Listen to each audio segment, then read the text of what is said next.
Hey, good morning, ladies and gentlemen, and volleyball fans alike. We're here on the campus of UNLV in the Student Health and Wellness Recreation Center, right down the street from the MGM Grand, here on day number 2 of the NVA Pro Volleyball Showcase. I'm here with my co-hosts, the host with host, Dalton Ammerman, helping me call today's matches. We've got match number 1 of day 2 about ready to go. We'll be holding for national anthem, but match number 1 of our day features Blizzard from Southern California and Lake Forest, and the Chesapeake Rising Tide representing the Chesapeake, Washington, D.C. area. MC host and PA McKay Smith calling it courtside here in the venue, and we're about to go to the national anthem. So we'll be pausing again, as I said, for our national anthem. We'll be right back.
Once again, welcome, ladies and gentlemen, here with Dalton Ammerman courtside for our NVA Pro Volleyball Showcase. That's right, professional volleyball in the USA.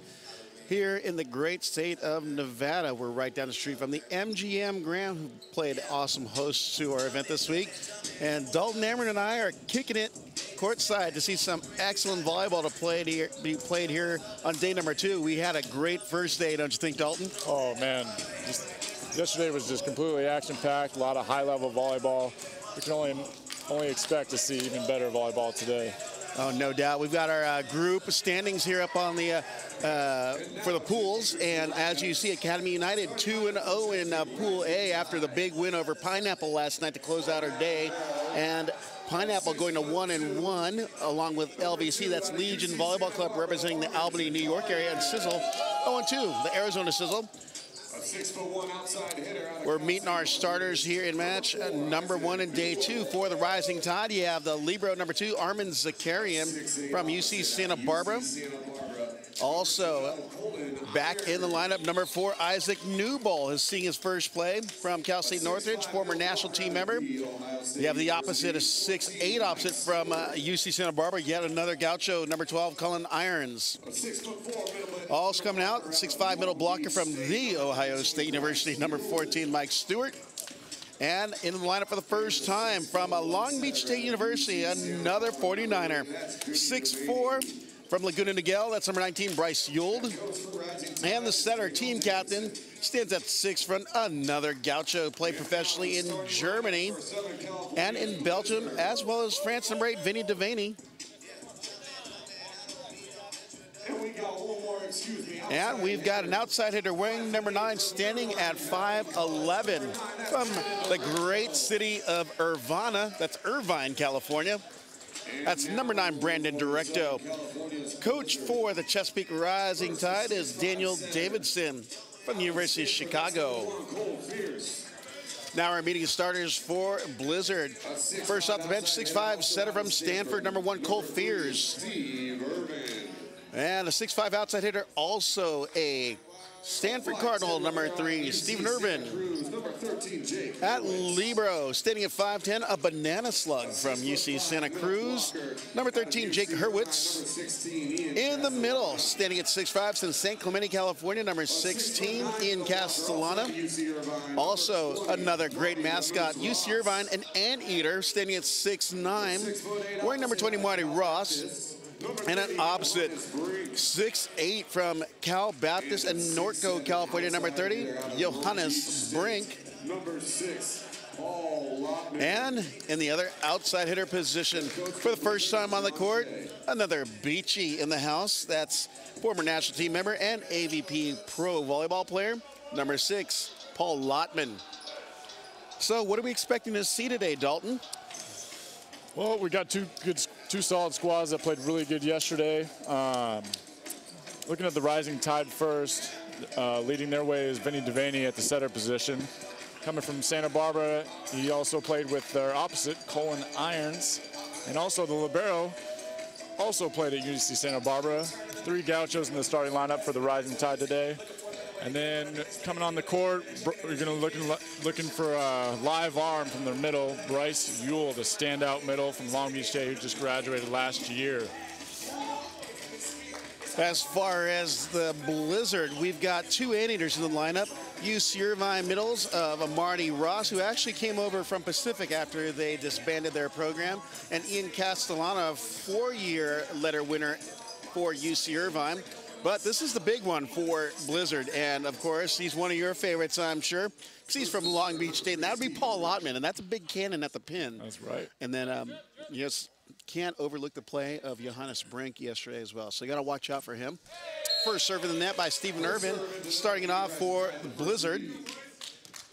We're expecting to see some pretty heavy hit balls here between both these squads, because Colin Irons on Rising Tide has been swinging away, just letting it go.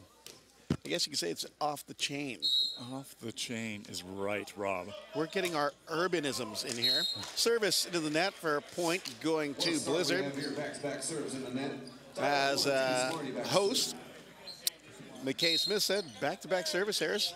Morning jitters, perhaps. Marty Ross with a float serve. Devaney sets the middle of Ewell, and it's a great stat. Ewell is such a high flyer, but, you know, people have said that he's an undersized middle, but he's such a quality jumper. He is very undersized for a middle these days. Usually middles are 6'7" or above, but with how quick his arm speed is, it's real tough to touch him, and he's also a very solid blocker at the net as well. Off the block, Paul Lottman. All the new guys are already getting their first kills right off the plane, onto the court, and on the stat sheet. That's right. Cole Fears going back to serve, the former Stanford setter from Palos Verdes, California. Isaac Newble gets seen his first action as well for the Rising Tide. Irons gets a set outside the antenna and then hits it into the antenna. Fears back to the line.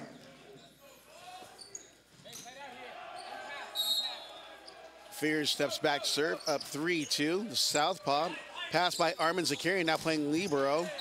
And Irons gets his first kill of the morning.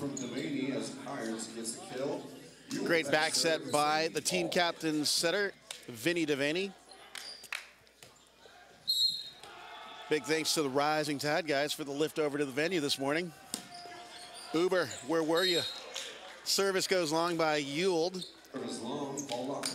Force serve to 3, Lottman back to serve. Lottman's a great addition to the Blizzard team, don't you think, Dalton?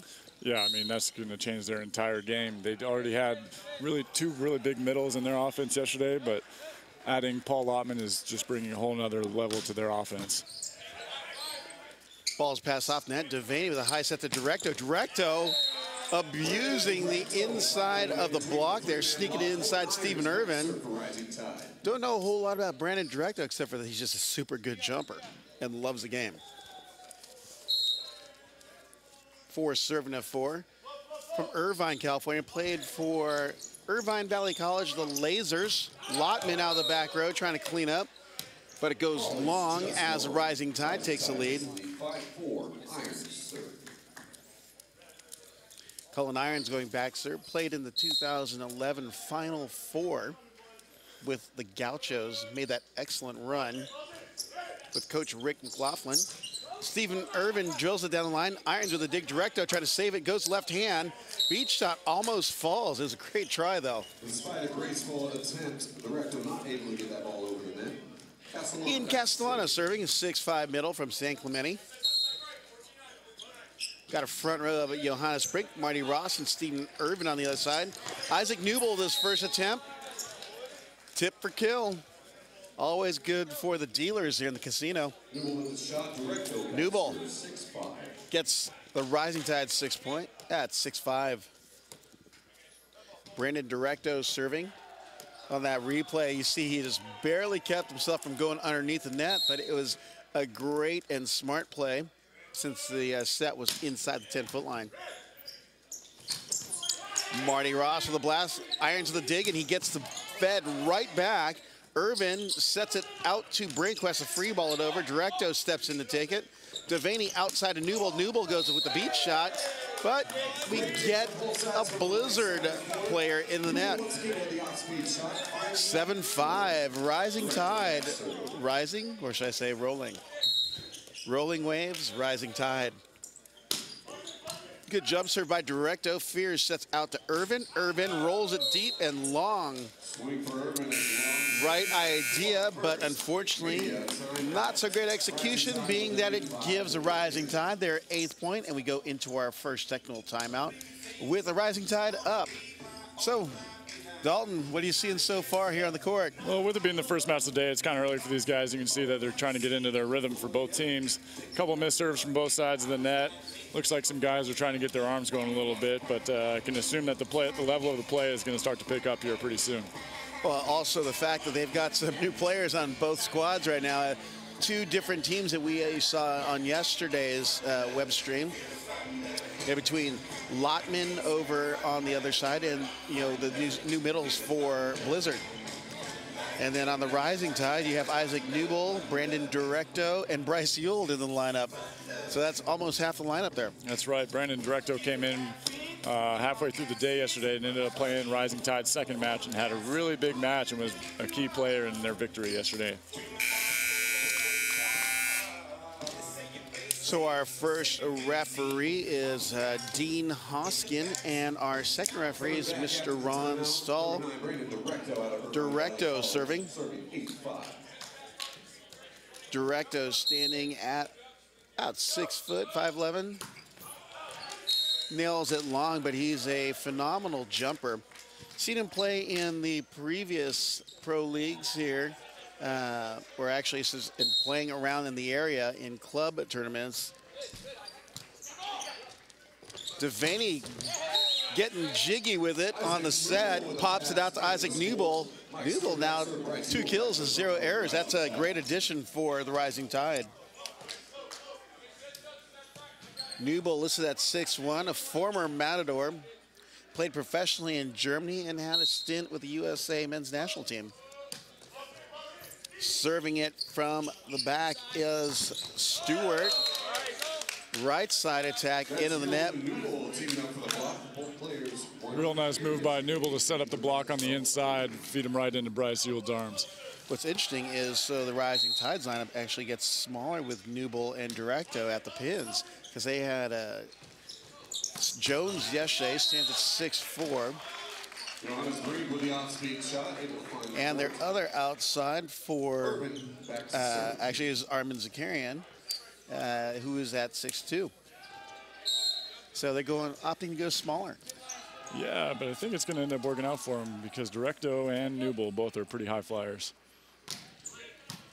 Jump serve. Good pass by Zakarian. Ewald is super athletic. Enjoyed watching him play at Dana Hills High School in Dana Point, California. He is a former Dolphin, but definitely one of the standout players, and a great pickup by Coach Alan Knipe of Long Beach State. Johannes Brink has free ball it over. Directo steps in. Devaney on the backs to Irons. Irons getting a little end-line love there. And it's 12-7. We got a timeout by Coach John Shea of Blizzard. Yeah, let's talk about the play of Rising Tide here. It seems to be they're getting a good groove on her. Yeah, it seems that their ball control is just really solid right now, keeping Vince Devaney in system. So he's able to run a pretty well-rounded offense right now. Expect to see a lot of middle attack from them.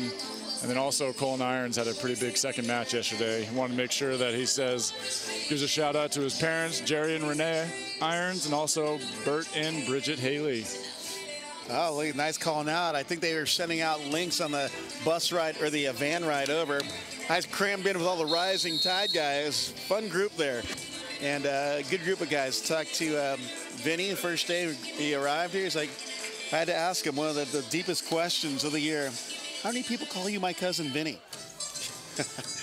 Yes, we are kind of dweebing out here. What was the answer? He said, I've heard it a lot.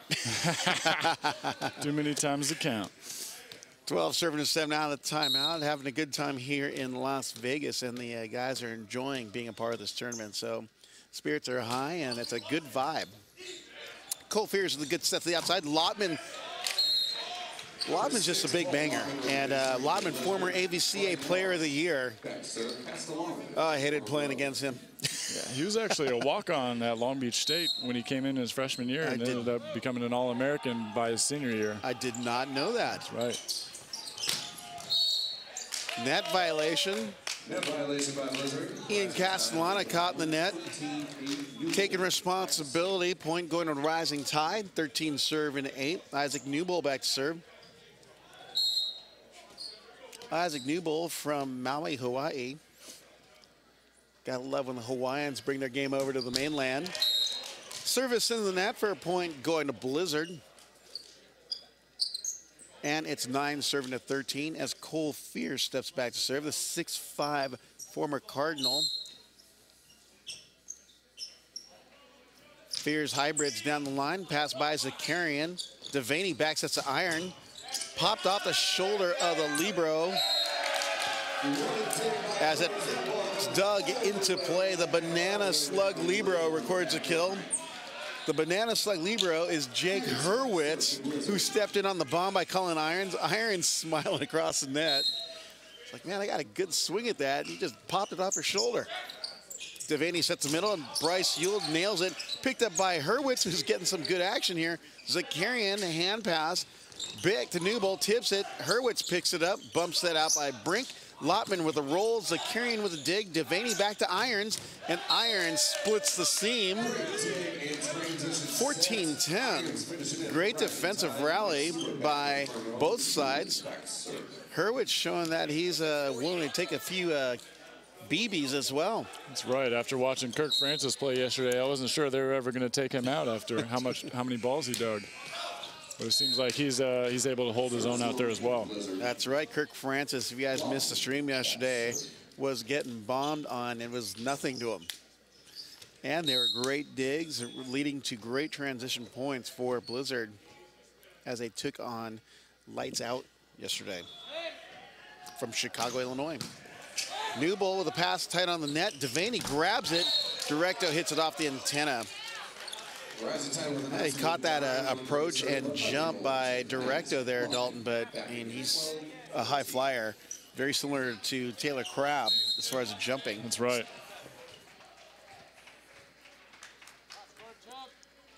Server is Paul Lotman. Look for that jump serve. Wicked cross court pass by Zakarian.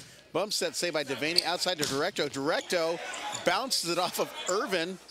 Free ball by Hurwitz. Newbold with a pass. And that was Mike Stewart sneaking inside the block of Ian Castellana. Castellana right there, but just not able to push his arms across the net in time to get that block.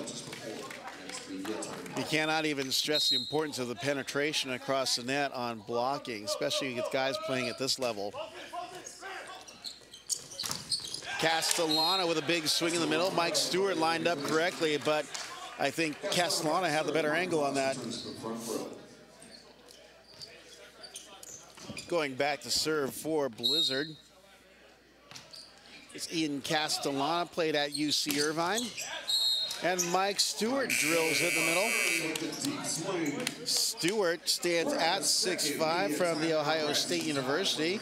As we reach our second technical timeout, Rising Tide confidently up 16-13. They seem to be doing what they want to do. Yeah, they're looking real steady out there. Not seeing too much from Blizzard just yet. It looks like they're still trying to get into the match.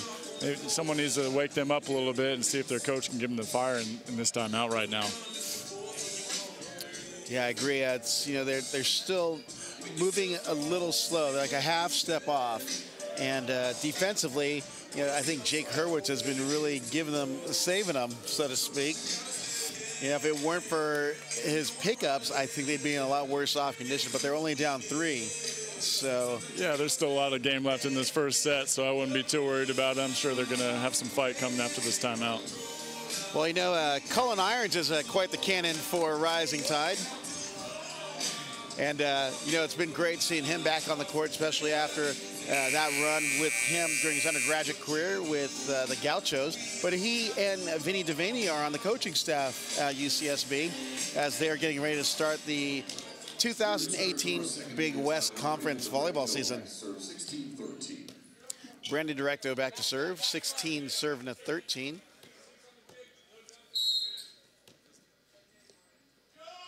Directo with a jump serve, goes line pass by Irvin Fierce outside, back to Irvin, who easily knocks it off the block of the drifting Mike Stewart.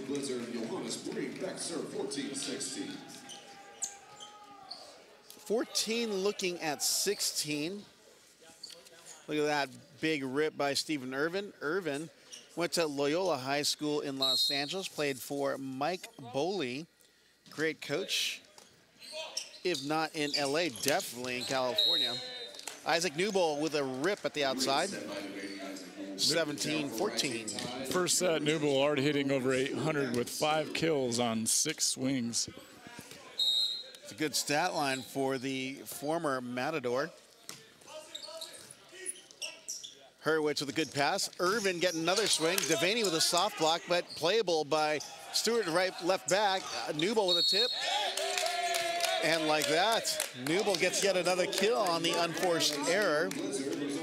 I wasn't sure someone was going to be able to replace Matt Jones after his stellar performance yesterday in the match, but Newbold's doing quite the job. Yeah, most definitely. He's stepped in, passed a bunch of balls, and has wisely hit by the block, and scorching it in the middle is Marty Ross. Marty Ross, a transfer to UC Irvine from Pacific after the disbanding of that program. Joe Wortman was a coach back in the day, and you know, he'd been coaching for close to 20 years in that Pacific program. I was talking to some of the Blizzard players, and I guess they call him Marty the Moose Ross. Moose Rocks, yes, Marty the Moose. 19 serving to 15, Vinny Devaney back to serve. Vinny also the team captain of the Rising Tide. Lotman with a good pass to Fears. They go back to Moose. Hand pass by Irvin, and Cole Fears shows that little southpaw slam on the second ball attack. Very advantageous for setters to be left-handed because they can just turn that quick hit over on 2. Yes, can you imagine having a guy like your brother, Ryan Ehrman, stands 6'8", but he was a righty, and he'd fooled me his entire career. I thought he was a good lefty. Devaney back to Newbold. Newbold with a good swing with like a one-step approach. Free ball coming by Irvin. Clears all the lights up top. Devaney sets right side of Newbold, rolls it, dug by Ross. Lotman tips, dig by Devaney. Bump set by Zakarian. Irons takes a swing, but Castellana fears, and Lotman greet him with a triple stuff. 17 serving 19. Look at this block, Dalton. That set down inside a little bit. Colin Irons didn't have too much room to go with that ball. Blizzard setting up that nice 3-man block to get the stop. Newbold with a pass to Devaney, shoots at the Ewald, and Ewald is on fire. I'd like to see what's going on in his stat line there. That's his 3rd kill, and he's hitting 1,000. That's an immediate contribution right there. That's right. He's going to be quite the force for this Rising Tide offense today. Irvin with a quick set to Castellano, dug by Newbold, backs it by Devaney to Irons. Irons hits it high off Paul Lotman. Great dig and high swing off the block for Irons. If I recall correctly, both Irons and Lotman played a lot against each other in the MPSF days.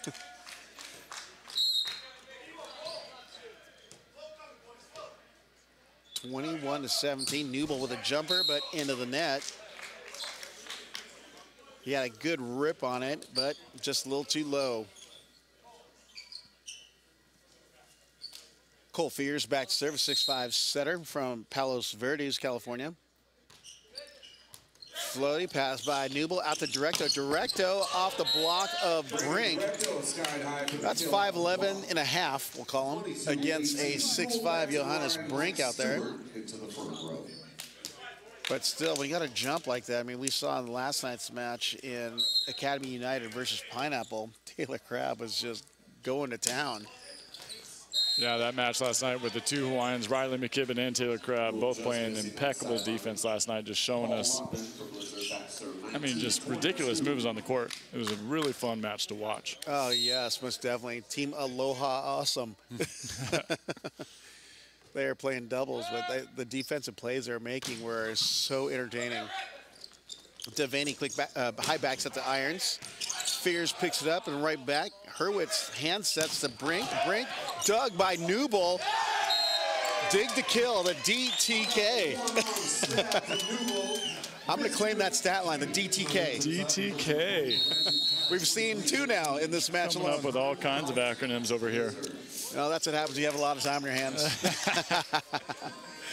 So we got a timeout taken by Blizzard. They're down by 4. And, you know, you're right in your assessment when you first came in. I mean, the change to the Rising Tide team makes them look very favorable in this match right here. Yeah, they're just playing with a lot of steady confidence right now. They don't seem to be shaking too much when they're losing points or making mistakes. They just get right back into it and then side back out.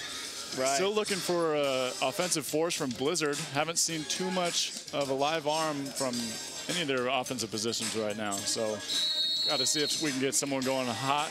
But maybe look at Paul Lotman to start getting a lot more swings to try and get them back into this game. Yeah, I think I personally would be throwing the ball out to Lotman every ball. I mean, you want to get him into a rhythm. Yeah, because you know that he packs the heat. So yeah, when you got a ex-Olympian on your team, it'd be hard not to set that guy almost every ball, right? Yep. Oh yeah. Yeah, it seemed to be like Fears likes to go to Johannes Brink quite a bit. Net violation called against the setter, even though there was a block. And we have our first set point for Rising Tide as Colin Irons steps back to serve. Didn't get to see who got the net violation, but Irons will be serving nonetheless. Great serve, deep back corner to Lotman. Irvin takes a big rip and bounces it in front of Armin Zakarian, standing shallow left back. Steve Irvin not ready for this set to be over. Castellano back to serve. 20 looking at set point number 2 as Ian Castellana goes back to serve for Blizzard. Castellana 6'5" middle. The former Aviator floats it long. Armin Zakarian gets a last-minute call from Cullen Irons and wisely lets it fall long.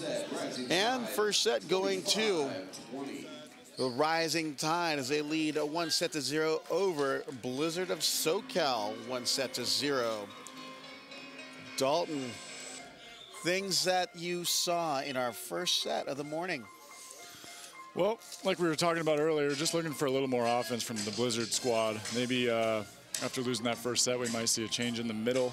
I mean, they're pretty deep when it comes to the middle. They got Ryan Meehan, a former Long Beach State player, at 6'7", and they also have ex-Olympian Russ Holmes and David Lee. So we'll see if they possibly start to get some action in this match and try and get that W. David Lee just walking by the table as you said his name. I don't know if you planned that, but didn't it happen to just work out that good? Yeah, you know, Blizzard is definitely not at a shortage for weapons. So, you know, maybe Coach John Shea is experimenting with a few combos on the court, but, you know, Rising Tide can't really mess around with that team because they've now got some new weapons on the court playing with them. Yeah, if they keep executing this consistently, it's going to be real tough to stop these guys. I mean, their ball control is a lot better than it was yesterday in their first match in the morning. So they're making Vinny Devaney's job a lot easier on him.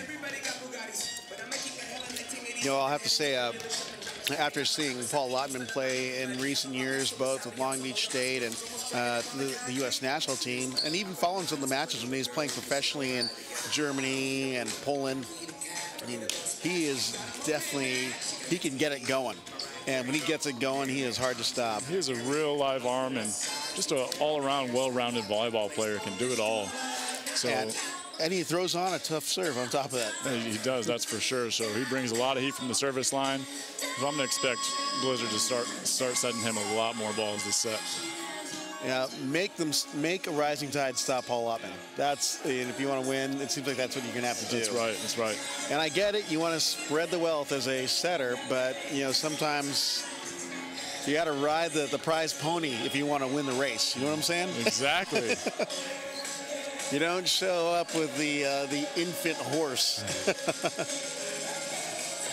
And being that, you know, in Pool B, Rising Tide and Blizzard have 1-1 records. So when we get to the qualification rounds, this is going to be huge when they switch over because, you know, it's looking like Pineapple will end up being the second place team and they could get matched up with them come the qualification time. So, and Pineapple, after their loss last night, I just don't see them losing any more matches. Yeah, I can assume that they're going to come back with a vengeance today and be looking out to be headhunting and really eager to win another match. See, Loy Ball gets that fiery, competitive look in his eye, almost like the crazy look. But I mean, it was great. You know, he had it under control, and he uses that as a court leader to get his team going. And you saw that happen last night in the third set, the one that Pineapple won against Academy United. They just couldn't push it through in the fourth. Devaney going back to serve for Rising Tide, up 1-0. After one set of play. Leading the way for Blizzard are Paul Lottman and Stephen Irvin, both with 2 kills. Both are hitting about 200. And then for Rising Tide, we have Isaac Newbold leading the way. 8 kills, 0 errors. That's an awesome stat line. He's hitting 800. That was off the antenna. Oh, actually off the block, then the antenna. I saw other way, but I was looking down for a moment. 1-0 for Blizzard as Castellana steps back to serve.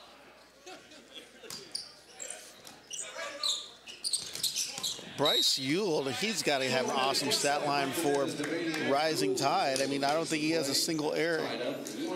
Yeah, he's 4 for 4 on the attack right now, and it's going to be pretty hard to stop him. Hitting 1,000. Bryce Ewell steps in like, just feed me. Irvin hitting high off the block. In pursuit is Newbold, who gets to it. Devaney high backs it with a beauty. Irons off the block and drawing a Blizzard player to net is Stephen Irvin, the guilty party. 2 serving to 1. Yeah, for Isaac Newbold leading the way for Rising Tide. 8 kills. And Cullen Irons with 4. Ball's knocked down. Johannes Brink. 2-2. Brink stepping back to serve here on the replay. Check this out. Brink winding up. Yeah, Brink also a high flyer, but he happens to be 6'6" and Directo 6 feet, so gives him a little bit of a height advantage when they're both up there in the air. Look at the one-hand butter from Vinny Devaney. Yeah, Brandon Directo gets the assist from his cousin Vinny. Oh, that's just artwork. Could have gone with 2 hands there, but I think he's just going for style points on that set. Big jumper pass by Lottman. Fears back to Brink. Ooh, mark it. That thing went interstellar, I think. I think he was expecting a block to be there. But again, Directo standing at that 5'11 and a half. It's going to be hard for anyone to touch that ball. I think it was sailing at 12 feet all the way to the back wall. Force serving a 2. And Jake Hurwitz wisely lets that go through. The banana slug from UC Santa Cruz. I don't think we can say banana slug enough. I know, right? It's an underused Rolls word. off the tongue. Yeah. So easily. Stephen Irvin back to serve, former Cardinal. 3 serving 4. Jumper misses long, point going to Rising Tide. Those are still not feeling that rhythm quite yet as Cullen Irons goes back to serve.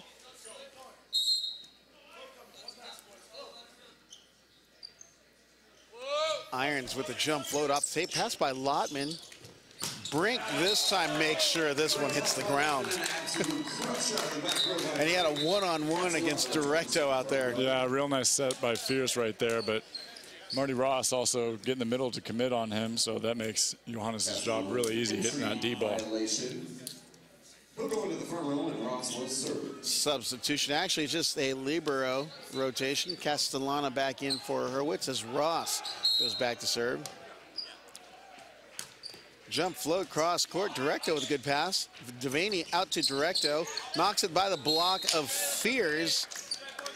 Castellana took it off the chicken wing, but the rest of the Blizzard team let it fall on the floor, and it's 6-4 Rising Tide as Directo steps back to serve. Jumper by Directo, pass by Hurwitz, out to the Lottman. There's like picture-perfect approaches and attacks. I think we just saw one there, you know. Not power, but just grace outside. Body lined up, shoulders turned inside the court, and he turned it down the line. Fierce serves it into the net. Both teams seem to struggle a little bit right now from the service line and can't really get it in a rhythm.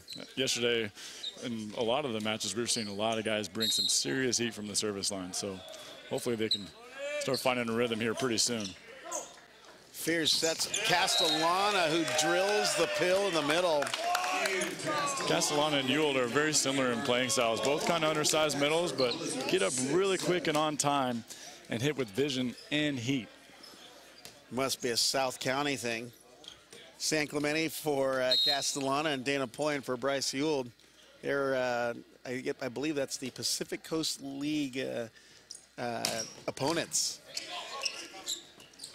High ball set by Devaney at the Newbold, rolls it off the block. Hurwitz hand dig, backs it by Fierce to the Brink, and Newbold clamps down on Brink at the outside. And it's 8-6 as we get into our first technical timeout with Rising Tide up here in set number 2. So as a player, how would you inject the adrenaline into the Blizzard team? They just seem kind of... You know, I'm not sure. That's really something that it's got to come from the inside of the players, right? And you got to build that off. You got to build off of each other, and that just comes from celebrating, you know, your success and the small points and the good things that that Blizzard does. So we're starting to see a little bit more offense from them, from Johannes Brink and Paul Lottman. They're getting the middle going a little bit. So I think this set's going to be a lot tighter than the first one was. Well, you can see the coaching staff of Blizzard. That's John Shea and Vinny Pizzuti, they're speaking vocally in their timeout. That's right. I mean, you got player coach David Lee and Russ Holmes bringing some great knowledge to this young group of guys here that maybe don't have nearly the experience that they bring. So that's definitely going to help them out in the long run. Yeah, if you're a player on your bench, you look, you see, oh, they got David Lee and Russ Holmes there. I don't think they know too much about the game, but yeah, but they've got some great court smarts and wisdom and their experience. I mean, that's one thing that you can't ever overlook is the experience they bring and the knowledge they've gained from that experience. Floats her by Devaney, hand pass by Irvin, Johannes Brink getting another shot. Look at that flying dig by Directo. Free ball by Newbold. Lotman there to cover. Backs at the Brink again, and he hits it wide, but we have a net. Isaac Newbold making quite an impact on the Rising Tide side. It's not like he's this super big or flashy star. He's just, he gets it done. Yeah, he's just very, very smooth and very consistent. I think that was his first unforced error of the match. Newbold blocked, but Yuld there on the, I guess, the standing cover. Or we'll just call he just More luckily just getting hit by the ball than anything right there, but he'll claim that he was there on cover intentionally. Score's tied at 8. Oh, Vinny DeVaney with a fakie, the faux set. Newbold turned it down the line, dug by Castellano, Fears high out to Irvin. Double contact called on the set. Wow. I'd like to see that replay. I'm not sure if we had too many doubles yesterday. I think that might be the first one of the NVA Showcase. That's right, a whole lot of firsts yesterday. Float serve down the line off the pin. There's a first. We haven't seen that all day. Hitting the skinniest thing on the court. I think that's pretty hard to do. That's right. 9 serving 9 as Johannes Brink goes back to serve. Set in the middle of Yule. Yule dug by his fellow Beachy Lotman. Devaney backs us to Irons. A Gaucho connection. Fears digs. Hurwitz bumps that out to Irvin. Irvin off the block, dug by Newbold in hot pursuit. Devaney to Directo at the outside and catches Brink off guard as he turns it down the line. 10 serving 9. Brandon Directo really gaining some respect at that left pin. Yeah, not putting too much heat on that ball, but just getting up and snapping high down the line. Able to get the kill pretty easily there. Mike Stewart, Colin Irons, and Brandon Directo comprising the front row of Rising Tide right now. Irvin with a good pass to Fears. The Stanford connection with the tip. 10 serving 10. Little finesse from Marty the Moose right there.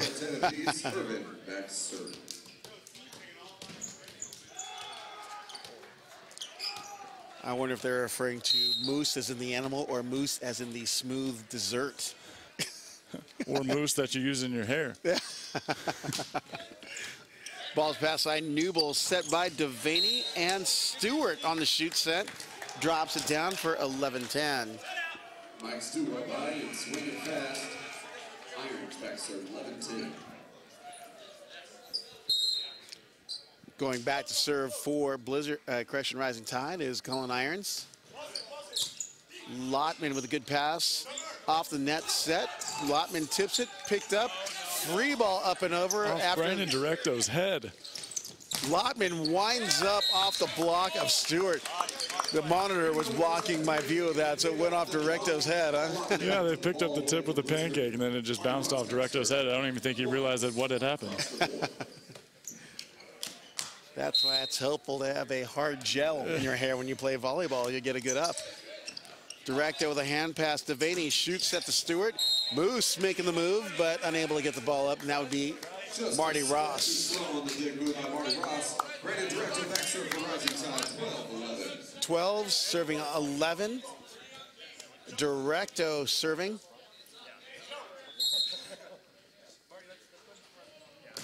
Good jumper, but passed by Lotman. Fears back to Brink.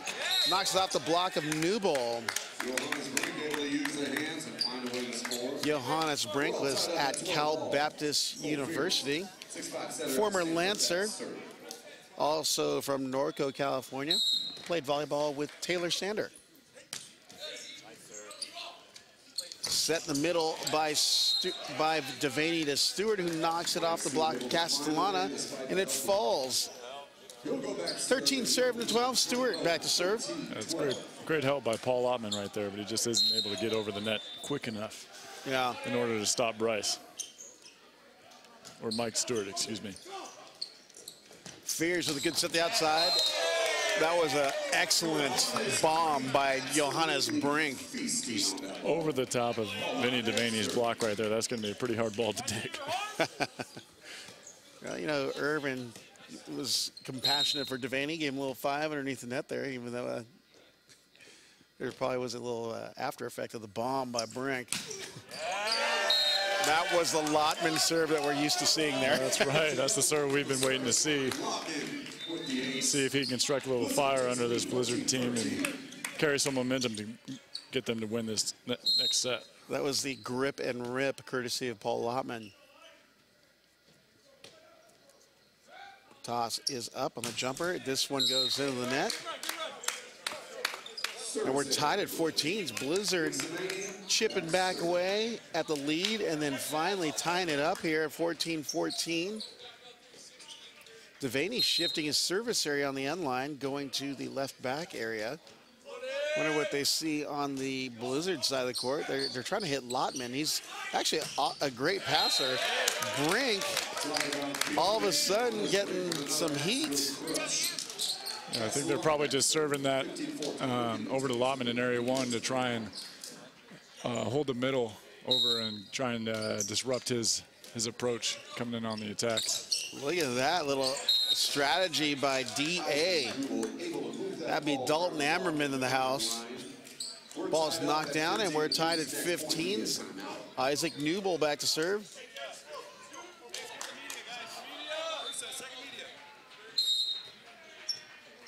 Going back to serve again is Isaac Newble from Maui, Hawaii. Lotman with a perfect pass to Fears, right side to Brink. And Brink grabs the sideline, and somebody is getting hot, and that would be Johannes Brink. That's right.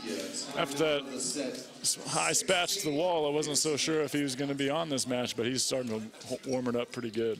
Maybe he felt he was being heckled by us and decided to kick it in, huh? Just elevate his game a little bit. Yeah. If that's what it takes. We should have started talking a lot sooner. That's one of the things that you'll see here as far as the atmosphere of all the guys playing there. They're excited to be here. They're having a good time. You know, you got the playful chatter going on across the net. That's right. That's right. We even get to join in on a little bit too ourselves. we got to be a part of the chatter. You know? We're all about positive encouragement here. That's right. That's right. But yeah, the guys are having a good time, and you know, at the same time, we're seeing some highly competitive volleyball. And that's been, I don't want to say pleasant surprise. I'm not surprised, but I'm more surprised that it's taking this long to happen here, so to speak. Yeah. Yeah, because the high-level play is on the level that would compete with any other international pro league. Yeah, I mean, without a doubt, all the high caliber players that are in this tournament right now, I mean, you're just going to get good volleyball no matter what match is playing. Yep. 16-15 as Blizzard serves it up out of the second technical timeout. Directo with a hand pass to Devaney to Yule. Yule tips it off of Fears. Fears not expecting that, but Yule is so crafty. He just has so many different shots in the middle because as a smaller middle, he definitely has to use every single tool to his advantage. That's right. You got to find other ways to kill the ball when you're not over the top of everyone.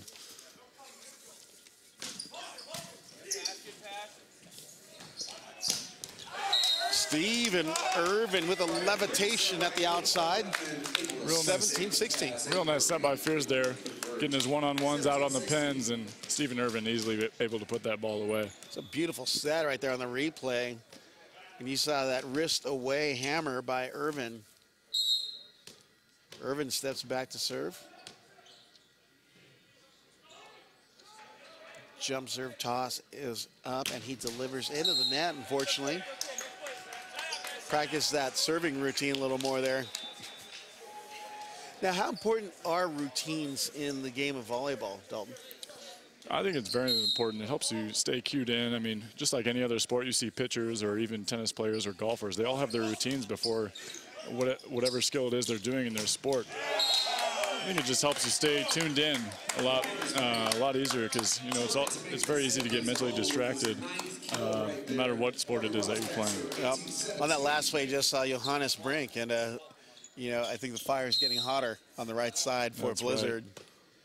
Right. 18-17 as Marty Ross goes back to serve. Directo steps in on the pass. Irons off the block of Lotman.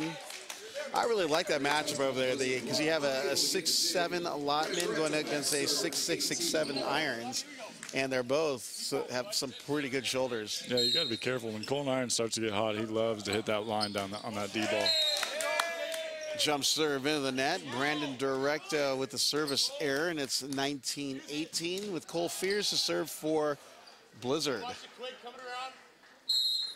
Coach Russ Holmes on the bench there. Calling plays. Zakarian with a good pass. Irons knocks it down the line. The Lotman factor making him hit wide. Fears and Blizzard up 20-18. They're trying to tie our best of 5 matchup, a 1 set apiece. Directo, the hand pass outside. Look at that butter to Newble. Nectar from the God set just fell from the sky. Newble rose up. I mean, he's got an excellent jump. Yeah, Vinny Devaney, probably one of the more elite setters in this tournament. Watching him set is just a lot of fun. We got a call here.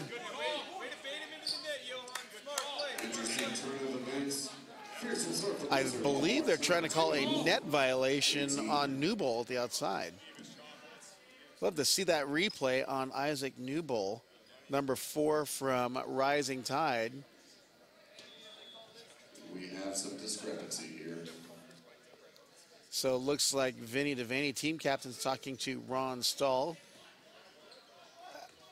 I'm not sure if they called the net or an interference of some kind, maybe? It's looking like they called net on Newble on his swing, but it didn't look like he was even close to the net when he went up there. Well, I guess we will just have to roll forward with the Blizzard up by 3, but hey, we always encourage social media engagement. That's right. Hashtag NVA USA, tell us your thoughts. Look at that, Isaac Newble says, I got your net right here, as he hammers it. You're not always going to agree with what the refs may call, and they may not always be right, but something that's out of your control and kind of have to learn to live with. Well, in the international level, they got the video challenge system, which I think creates great drama for the game. Brink tips it out of play, but it's the whole process of getting that point, the protest, and going to the video challenge replay and watching it happen and the decision being made. It makes for good fun at matches. Yeah, they're actually talking about trying to do that here at this tournament, but not sure if it was technologically possible. Yeah, I mean, it's like, especially with the low cost, well, I say low cost, but you don't need this $10,000 camera now. You can go with a couple GoPros around the court now. In collegiate, at least in the Big West Conference for women's, they were doing that whenever there's a televised match. They made a video replay available. I mean, even just the 3 or 4 cameras they use, it added an element of the game, like an excitement, because in anticipation of, oh, here we go. As the referee reviewed the calls or the video, and we're waiting, we come out with a decision. And it's the right call, and you can't ever take away from the right call. That's right. I mean, because those situations can happen in crucial points, and the refs can always make mistakes too. So if you have that available to you, it's really nice to use, and it's unfortunate for the opposing team sometimes as well. You mean refs don't walk on water? I don't think so. Ian Castellano tips into the block of Bryce Ewald. Johannes Brink sending fire in the hole. You would think that's a small block of the out there, but that's Bryce Ewald, who has a quick jump, and Vinny Devaney, who has been blocking well, considering he's only a 6'1" setter. Yeah, that set was drifting outside a little bit, and Bryce Ewald just wasn't able to get all the way out and close that block. Lotman back to serve, up 22-20. Lotman cracks the whip. Wow.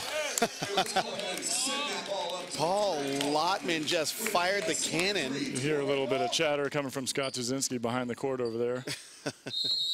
Better check for loose limbs around the court here, because that thing literally Directo stuck his arm out, and you saw his arm just go back. Yeah, smart call by Rising Tide coach there to get the timeout, see if they can ice Lotman and get back into the second set. 23-20 with Blizzard leading.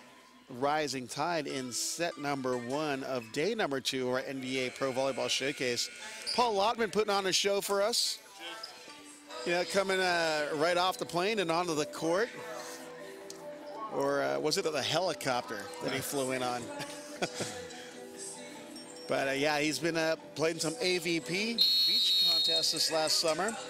Had some pretty good results and has stayed in shape. Has a new little one as well.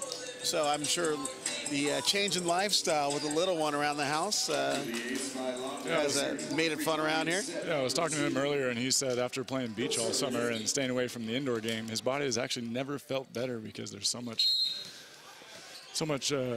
pressure that your body takes after so many jumps on this indoor court. Big rip, and Zakarian steps in front of it. Bump set by Directo off the scaffolding. Dug by Fears. Castellana is showing his hands. Johannes Brink hits it wide. Coach David Lee looking at the lines official. No touch called. 21-23. David Lee close to getting a yellow card on the Blizzard bench. He's actually just smiling away, knowing that he was just acting to try and sell the touch call. Devaney goes cross court. Oh, the trickler ace. Or the dirty ace. We got a few names. First trickler of the day. Probably see a few more of those in today's tournament. They're serving tapeworms here today, and Vinny Devaney is our server. 22 looking at 23. Devaney goes down the line this time. Halotman with a hand pass. Castellana with a little San Clemente slam down there. Coming around and showing Bryce Ewell that he can hit with range as well. We have set point for Blizzard serving to 22. Castellana, the 6'5" middle from UC Irvine, to serve it up.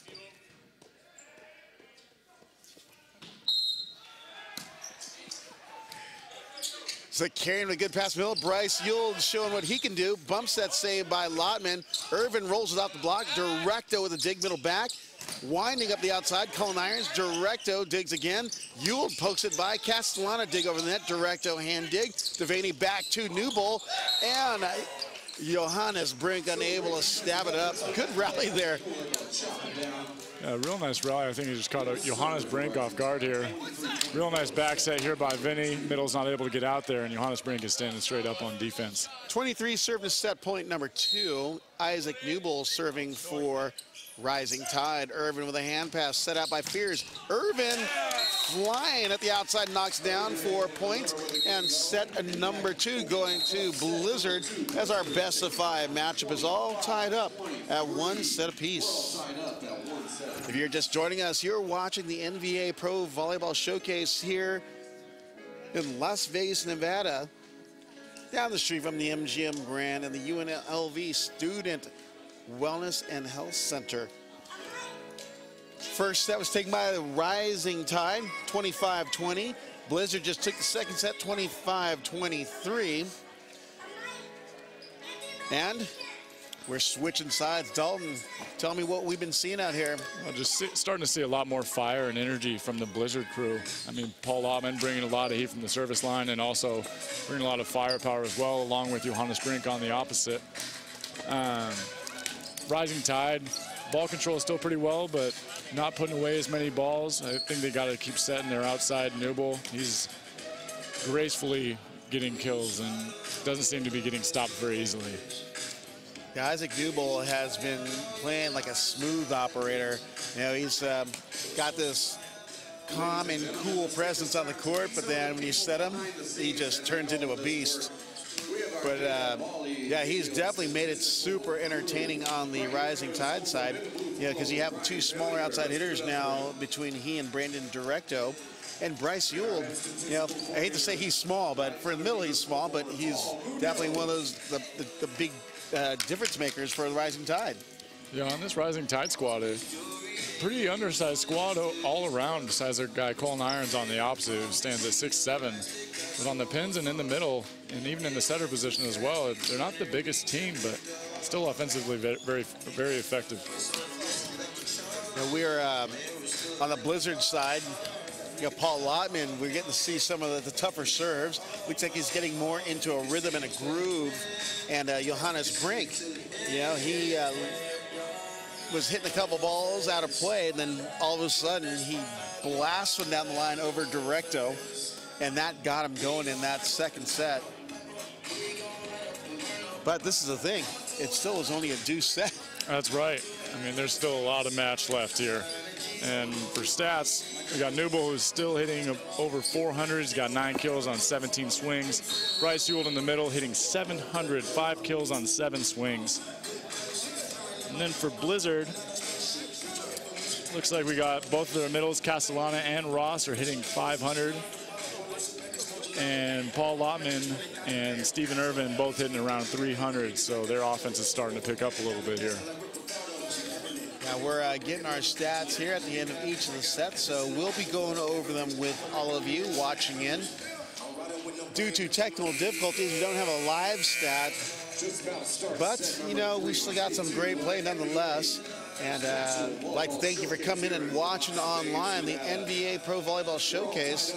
Be sure to follow the NBA at NVAUSA.com, Facebook at NVA USA, and on Instagram and Twitter at NVA USA. Player of the year, former Long Beach State 49er Paul Lotman back to serve. We're about ready to get going here in our third set. We're tied at 1-1. Blizzard back to serve to kick off our third. Awaiting serve is a former AVCA All-American and USA National Team member, Paul Lotman. Waiting for the whistle as the second referee, Ron Stahl, checks the lineup. And we're ready to go as Lotman gets the green light to serve.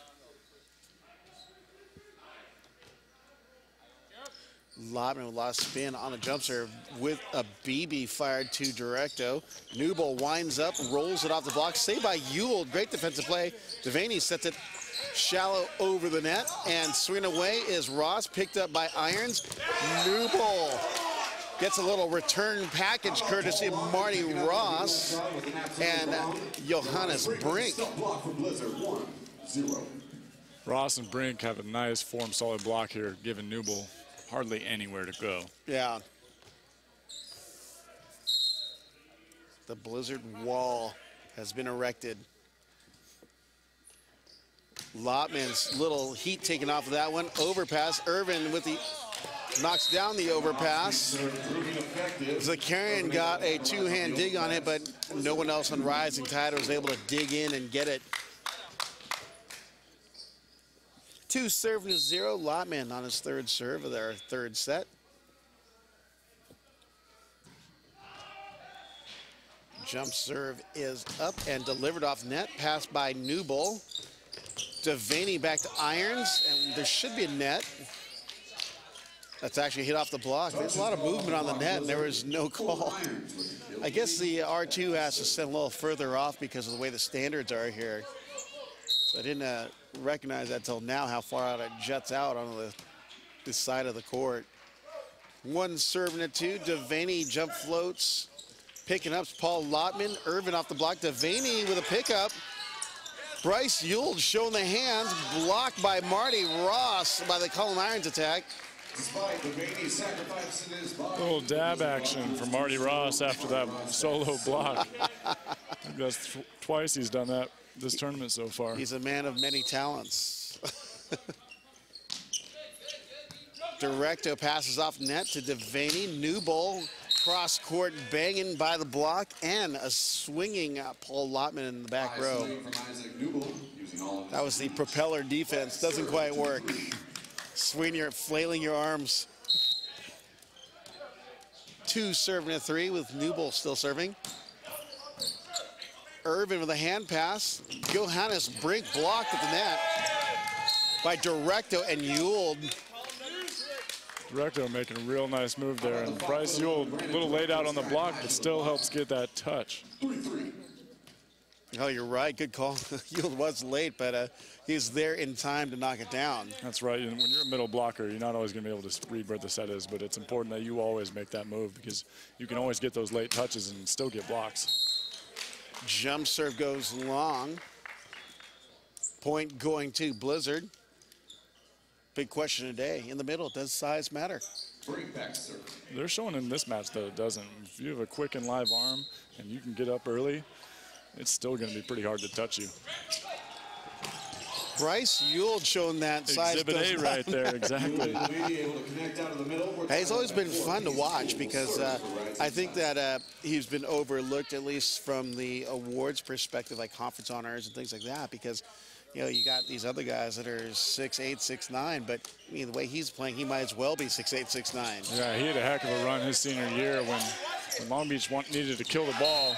All they had to do was throw it into Ewell, and he was nearly unstoppable. Yep. So you, the viewers, didn't see this, but the ball was dug high on the Blizzard side, and it ping-ponged around the scaffolding up top, and they just kept playing in pursuit. Ball was passed tight on the net and on the third contact, Fears happened to be right there. It's good enough to be a set for him, and being that he's left-handed, he slapped it down, and it's 5-4 Blizzard. Irvin waiting for the whistle for serve for Blizzard at 5-4.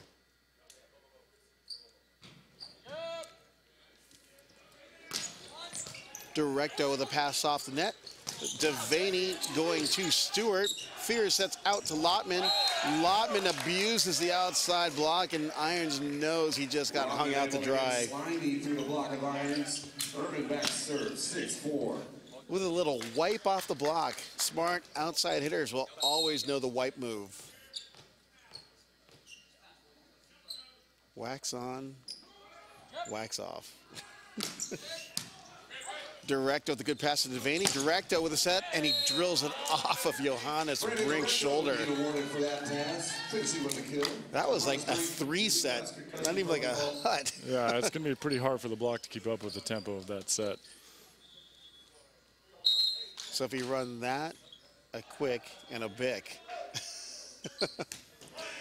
that would be one formidable offense. Paul Lotman there early on the approach, but he still gets it by the block. Johannes Brink winding up and knocks it by Stewart and Directo. Not a lot of bic being run in this match this morning. We're beginning to see that last night, obviously with Taylor Crabb in the lineup. And Ivan Matos trying to match up mano a mano with Riley McKibben was another highlight last night. That's right. We had a little duel between those two last night. That was a really fun matchup to watch. Directo with a jumper, passed by Jake Hurwitz. Marty Ross dug by Zakarian. Newbold rolls it deep to Irvin. Fears back sets to Brink. Brink. Oh, a little acting job there. Best Actor Award 2017, Isaac Newbold. He claimed no touch, and I saw touch. I think Blizzard was also looking for a net call there. The net was bouncing up and down. Looks like you can hear the chatter on the court. Not only did he touch the ball, but he touched the net as also. Well, then good acting by Newbold, because none of them he got caught for. Sometimes you got to sell the call because you never know when you're going to get the point, even if you did have a micro touch on that ball. Well, Blizzard was visibly, they're rattled. Got out of their game there. What ended up happening? Ball's overpassed. Newbold just knocked it down. Takes us into our first technical timeout. That's right. I think both teams are a little slow to start off this match, but now that we're here in the middle of the third set, both teams are competing at a pretty high level. Well, I like the sell, because especially without a video challenge system, you can always, Isaac Newbold immediately put his hands up in the air like he didn't touch it, along with celebrating his other guy, his teammates saying, no touch, no touch, but. Whatever you got to do to win, I guess, right, Rob? That's exactly it, huh? It's not his job to make the call. Exactly. That's why they pay officials. Well, but then I'd have to make an argument for a broken compass, a broken moral compass, for the spirit of the game. Hashtag broken moral compass. Hashtag let your action define you. 8 serve to 7. It's all part of the game, though, and that's one of the things I've learned after years of watching it. It's like, highly competitive situation, you're going to make the sell. Good pass. Fears with a great set to Lotman. And sometimes you just got to feed the beast. And the beast is Paul Lotman. Stewart getting hung up again on Marty Ross. You notice here on the replay, has a little slight jump and get Paul Lotman with a one-on-one, and that's going to be a highly effective offensive play for the Blizzard squad. And Stewart has been biting too often on that middle attack. He's been, wise to saying, they're going to go their pins. We got Fears dig, but Johannes Brink unable to get a paw on it. 9 serving to 8, and Mike Stewart steps back to serve.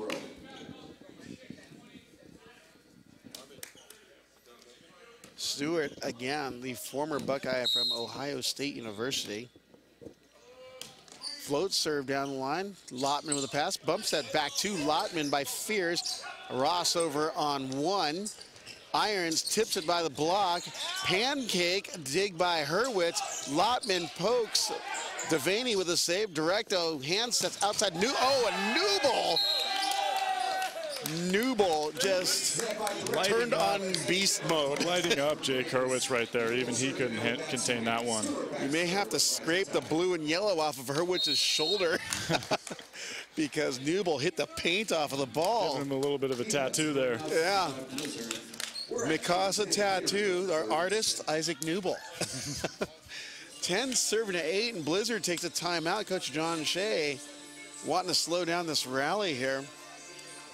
Newble comes in with that windup at the outside, and it's not like the block wasn't there. He just squeaked it inside. Hurwitz was there on defense, but it came with so much heat he couldn't react in time to get a hand up. So Isaac Newble, definitely an impact player for Rising Tide. They're a totally different team. Yeah, he's definitely starting to bring some serious momentum to this Rising Tide offense. See if Blizzard can get a good pass inside out here to slow him down.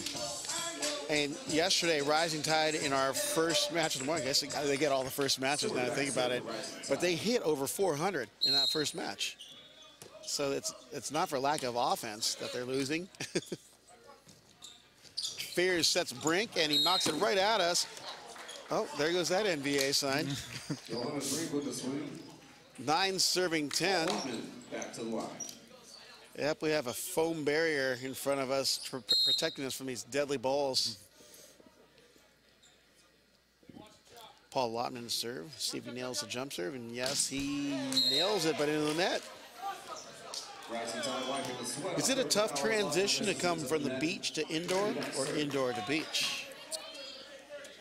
I would say both. I mean, it depends on whichever one you're training for. It's a completely different approach and jump on the beach than it is on the indoor. And on the beach, you're jumping more straight up. And indoor, you're able to broad jump a little bit more to the ball. Johannes Brink sending a little message to Armin Zakarian down the line. We got substitution. Marty Ross back serve. 10 serving 11 with Marty Ross, a.k.a. Moose, back to serve. But also then again, going back to the beach game, I mean, we're watching Taylor Crabb and Riley McKibben, 2 rising stars on the AVP Tour and competing in the FIVB Tours as well. They don't seem to have too much of a problem transitioning from one side of the game to the other.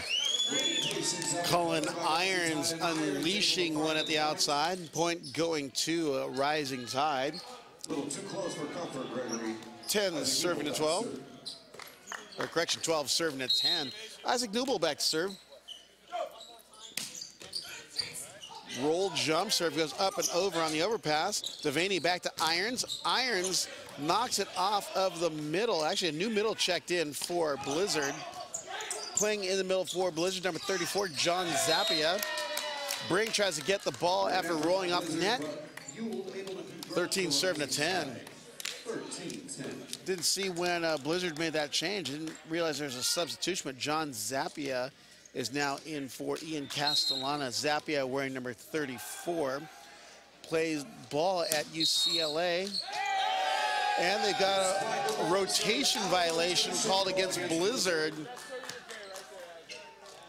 I believe Zappia wasn't certain where he was lining up on the court.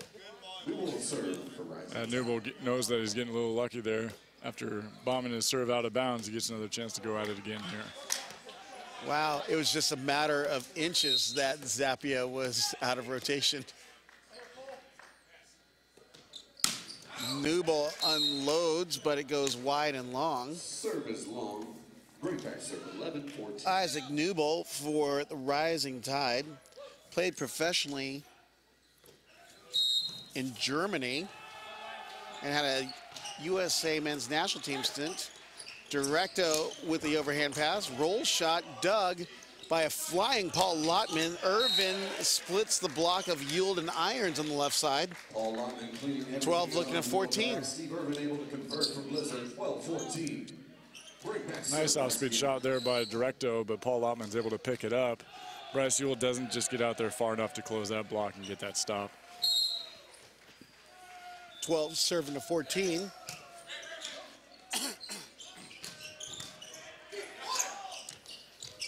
Johannes Brink rips it down the line, no touch. Looks like the ball was hit flat. Would that be the hitting the ball hot and flat? Hot and flat. Johannes seemed to struggle to find a little bit of a consistency here on the attack. Yuld with a jumper passed by Lottman. Fears outside to Irvin. Rolling it inside triple block at a net violation. Looks like they're pointing at Directo as the guilty party. So a point going to Blizzard, 13 serving 15. Irvin back to serve. Irvin stands at 6'5" from Palos Verdes, California. Newble with a good pass to Devaney. In the middle, Stewart. Pancake dig by Hurwitz. Lottman takes a rip. Bump step by Newble up and over. Hurwitz steps in on the pass. Outside to Lottman. Lottman off the outside block of Irons and Stewart. Paul Lottman just has such a great skill set for an outside hitter out there. Yeah, he's just an all-around dynamic player and just brings a lot to the game offensively and defensively. He's at the tail of two different players from Long Beach State, both former All-Americans. You have a 6'6" Paul Lottman, then you have a maybe 6-foot Taylor Crabb. Outside attack is out of play.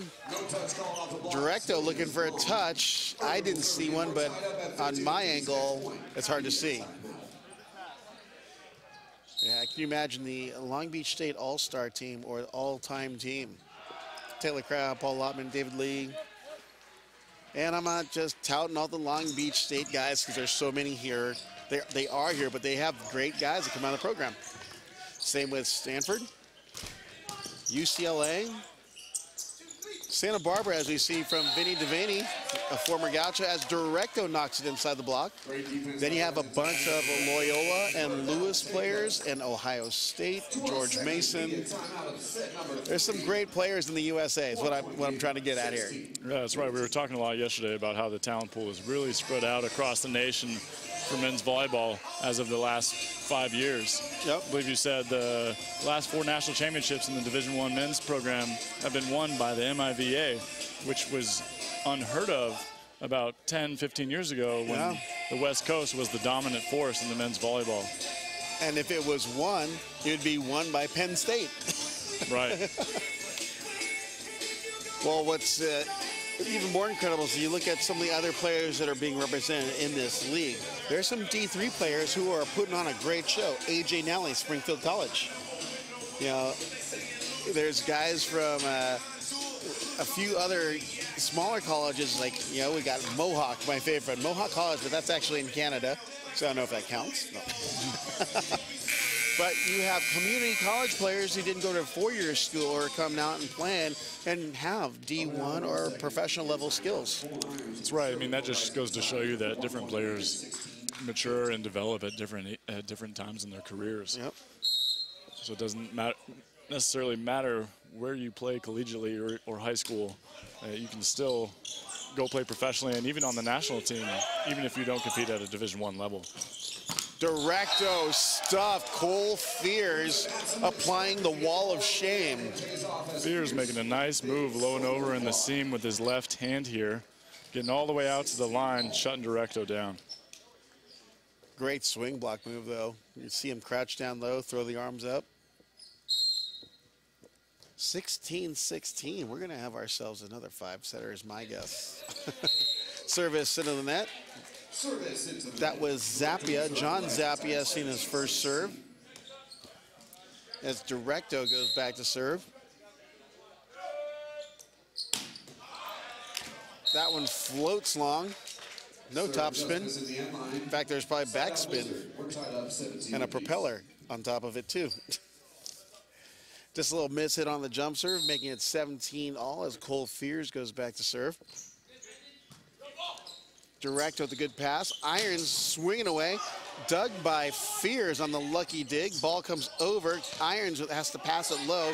Fears sets middle, and Moose with a little stop and pop in the middle. 18-17 for Blizzard. Yeah, I'm not sure what Mike Stewart was doing here. Looked like he jumped with the setter, even though the setter was back row. Possibly thought the ball was coming over the net, but that just left no one up to block Marty the Moose Ross. He's 6'9", so you definitely want to put a body on him at least, lining up with him,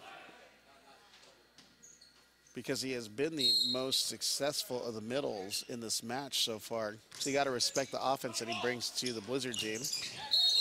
As Mike Stewart brings a little of his own offense, but there is a net violation called against Blizzard.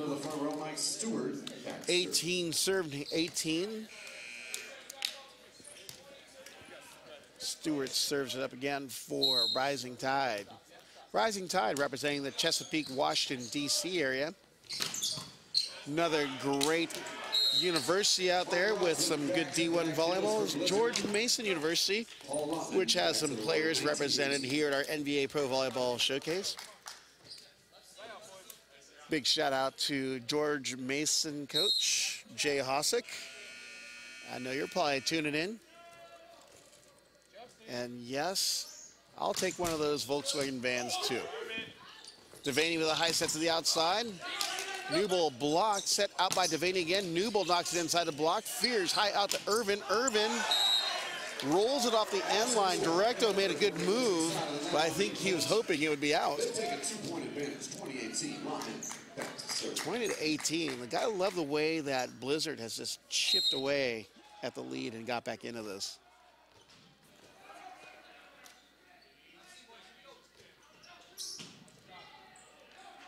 Lotman unloads, bad pass to left front, Yule with a knuckler. Lotman on defense, Johannes Brink sets it over, Directo hand pass, Yule swings out the block. Look at that dig by Fears off his left hand. Irons picks it up, Devaney out to Newble. Newble brushes it off the Brink and Ross block. 19 serving to 20.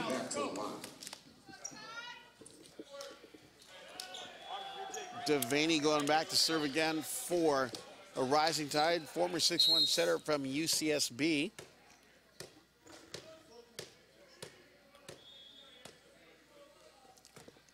Hybrid, nice flat serve. And that violation called on Brink. Newble was there to clean up on that overset though, to tie the score at 20s. Blizzard having some difficulty passing again here all of a sudden. It's amazing how that just turns on and off, the inconsistency. Yeah, it's definitely a big momentum shifter for the game. Ball's dug by Armin Zakarian playing libero back left, and Newble, oh, I saw touch. Oh, we got the Lions official calling the touch here. Right in between the block of Brink. Coach John Shea not happy at all, but it was a justifiable touch. The ball changed directions in between Brink and Ross. Yeah, it was a real nice high swing by Newble, and by the looks of the faces on the Blizzard squad, I think they weren't too against that call. I think they knew they touched that ball. I think Johannes Brink, the most angry person on the court after that call, just let a little steam out there. Yep, anger management manifesting itself in a physical blast. Fears knows exactly who to set after that play. Yeah, exactly. Devaney back sets to Newbold. Look at that cutty. Fears unable to get to the ball, but that's an amazing shot by Newbold. That's quite. Newbold has done that quite a few times on the right side now, and Johannes Brink can't seem to get set on defense. Yeah. Not able to get a good up on that ball, causing Fears to have to run it down and not be able to set it. Fears went into the standard base, and it is not a soft base at all. May have taken a little injury there. Coach John Shea speaking to his setter. His team down 22-21 to Rising Tide. You have some setter challenges if Fears has to step out. I think this might be more of a little bit of a slowdown and delay for Blizzard, trying to slow the momentum of this Rising Tide at the end of this third set. See if they can make a change here. Well, if they were to, well, he's not injured, but had he been injured, Blizzard doesn't have a backup setter. Fears sets the middle, and John Zappia gets his first kill. The score's tied at 22s. We're tied up 22 apiece. 22-22 as Johannes Brink goes back to serve for Blizzard. Floats are passed by Directo. Devaney in the middle to Ewald, and he drives it down. Ewald is Mr. Consistent as we're seeing a Rising Tide substitution. Checking in for the first time, Bart Kowalski. Setter, defensive and serving specialist for Rising Tide. 23 serving 22. Kowalski, like I said, a former gaucho from Simi Valley, California. Ball's passed by Hurwitz, middle set to Zappia as he knocks it down, and we're tied at 23s. Back in, Bryce Ewald for Bart Kowalski. Zakarian checks back in for Ewald on the libero roll. Stephen Irvin back to serve for Blizzard.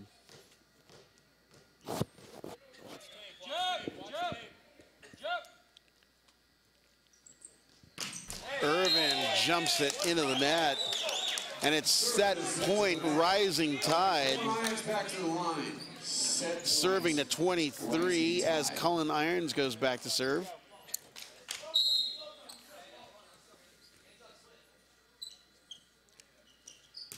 Jump float, great with no movement. Fears outside of Lotman. Lotman unloads by the block of Stewart and Devaney, and we're tied at 24s. Zappia back serve. John Zappia to serve. Rising Tide able to get a pretty solid double block over here, but Lotman still finds his way up over the top of it.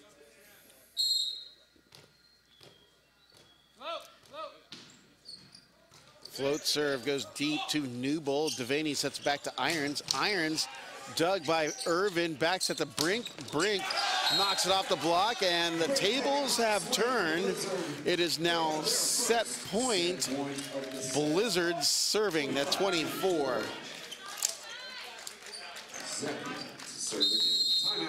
Timeouts taken by Coach Danielson,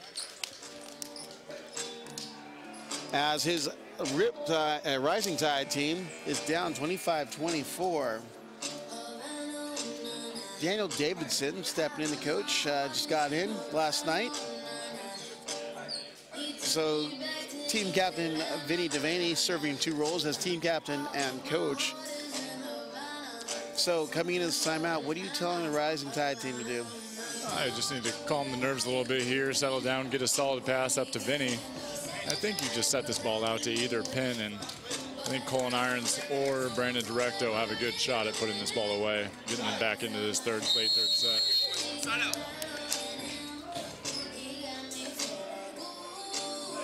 Well, we got the outsides of Isaac Newbold and Brandon Directo, who've been really consistent for a Rising Tide. You got three options you can go to here.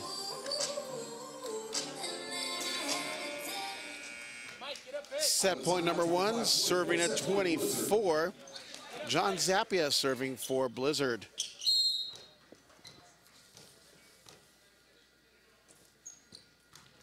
Zappia with a float pass by Newbold, set out to Directo. Looks like it was a miss hit. And point and set number 3 goes to Blizzard as they now lead 2-1 over the Rising Tide.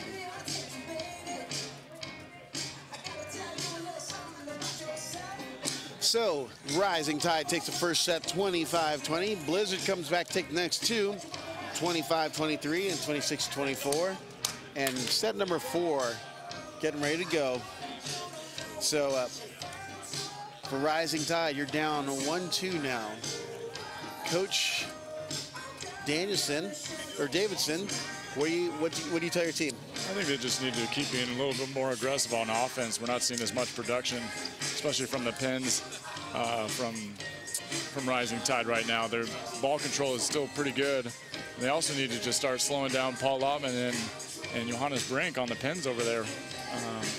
They're just taking their offense to another level over on the Blizzard side and bringing a lot of heat from the service line. Now on the Blizzard side of things, obviously that change, putting John Zappia in the lineup's been a very beneficial. That's right. Castellana, Zappia, both pretty similar size, but Zappia was able to come in and contribute offensively pretty early for these guys and help them get back into this match. And of course, the addition of Paul Lottman is showing immediate impact. And just his serving, he's got a couple aces under his belt already, and kills. He's been a consistent attacker.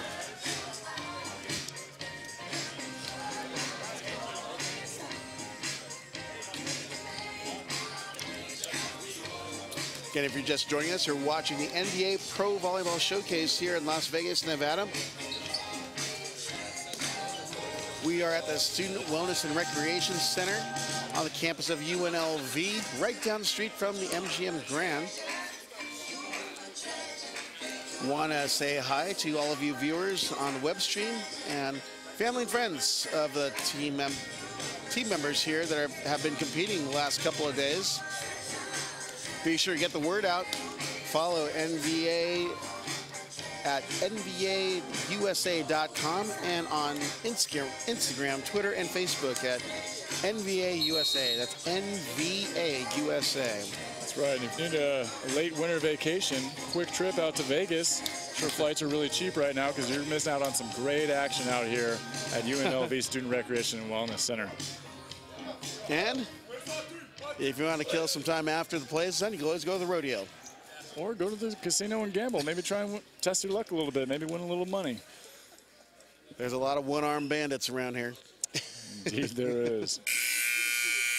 As we reset the court and begin our fourth set, we have Team Blizzard from SoCal, Lake Forest, California, 2-1 over the Chesapeake Rising Tide that's representing the Washington, D.C. area. 1-2 after Blizzard in a victory in the last one. Vinny Devaney steps back to serve to kick off set number 4. A lot of offensive production coming from this Blizzard squad. You got almost all of their offensive attackers hitting over 400 right now. That's a great number. As a team on the match so far through 3 sets, Blizzard's attacking percentage is 447 and Chesapeake is 384. So both solid numbers for both teams. So offensively, they're producing quite a bit. So maybe we need to see a little bit more defense from both sides. Looks like we may have some lineup confusion on the Blizzard side.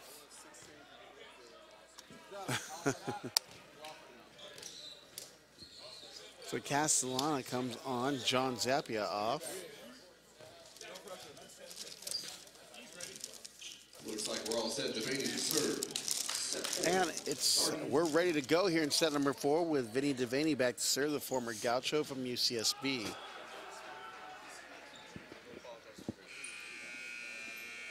I guess we're not ready to go, waiting for the R2 to check back in with the R1. That's Ron Stahl. And here we go.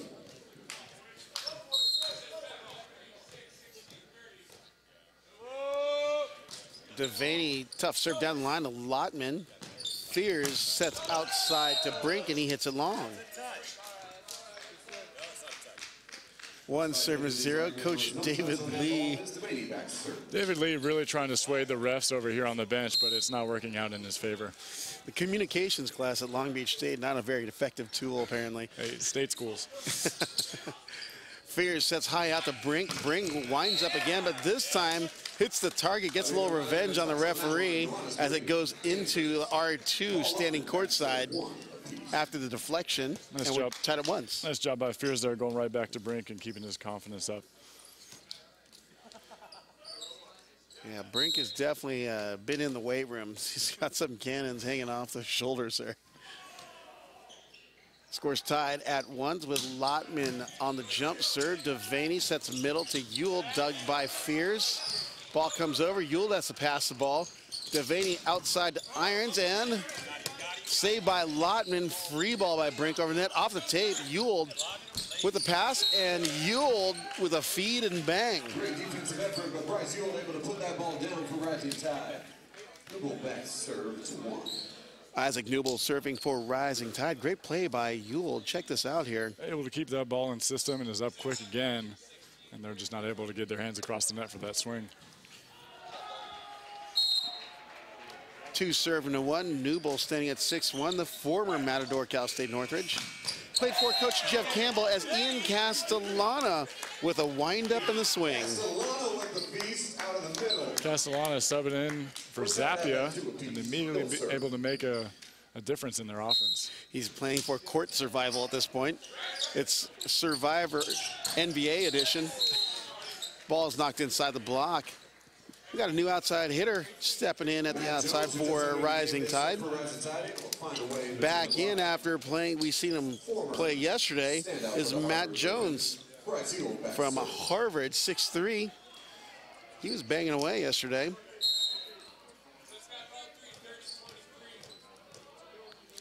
So Rising Tide electing to go with a little bigger lineup, stepping away from Directo, going to Matt Jones. That was a little palm bomb by Marty Ross. Yeah, smart attacking decision there by Ross, noticing that Bryce Ewell there, Rising Tide's middle over here is playing left back defense. All he has to do is tap it down over there because middles typically aren't usually the best defenders. Oh, that's So you didn't hear that from me. That's profiling. This is a judgment-free zone, Dalton. Colin Irons does his best to try and recover the ball off the net, but it goes under, and it's 4-3 Blizzard. Rising Tide trying to battle back in this one to push a 5th set tiebreak, and Blizzard trying to close it out. Jones with a hand pass. Jones gets his first swing of the night. Picked up by Hurwitz, back set to Brink. Brink hits it long. Now I bet you that's substitution to try and contain Brink at that right pin. That's right, put up a little bit more formidable block up against him since he's gotten pretty hot in the last couple sets. Some coaching strategy going on here on the Rising Tide bench. Float serve to Lotman. Lotman gets it right back. And that was a back row attacker violation. Despite a great swing out of the back row, Lotman Looked good, sounded good, but wasn't good. See the replay here if it was close or not. Oh, look at this. Oh, I don't know about that one. That's a heck of an eye by the up ref right there. I'm not sure if he was over or not. It could have been a shadow. Do shadows count, Dalton? I don't think so, but maybe they do now here in the NVA. The new shadow rule. Irvin knocks it inside the block. Hope the Blizzard coaching staff didn't hear us on that Paul Lotman call. Sitting right in front of us here as we're talking about it, and it's 5-5. Irvin standing float serve, a little change up there. Jones swinging away as he knocks it down, and it's 6-5, a Rising Tide.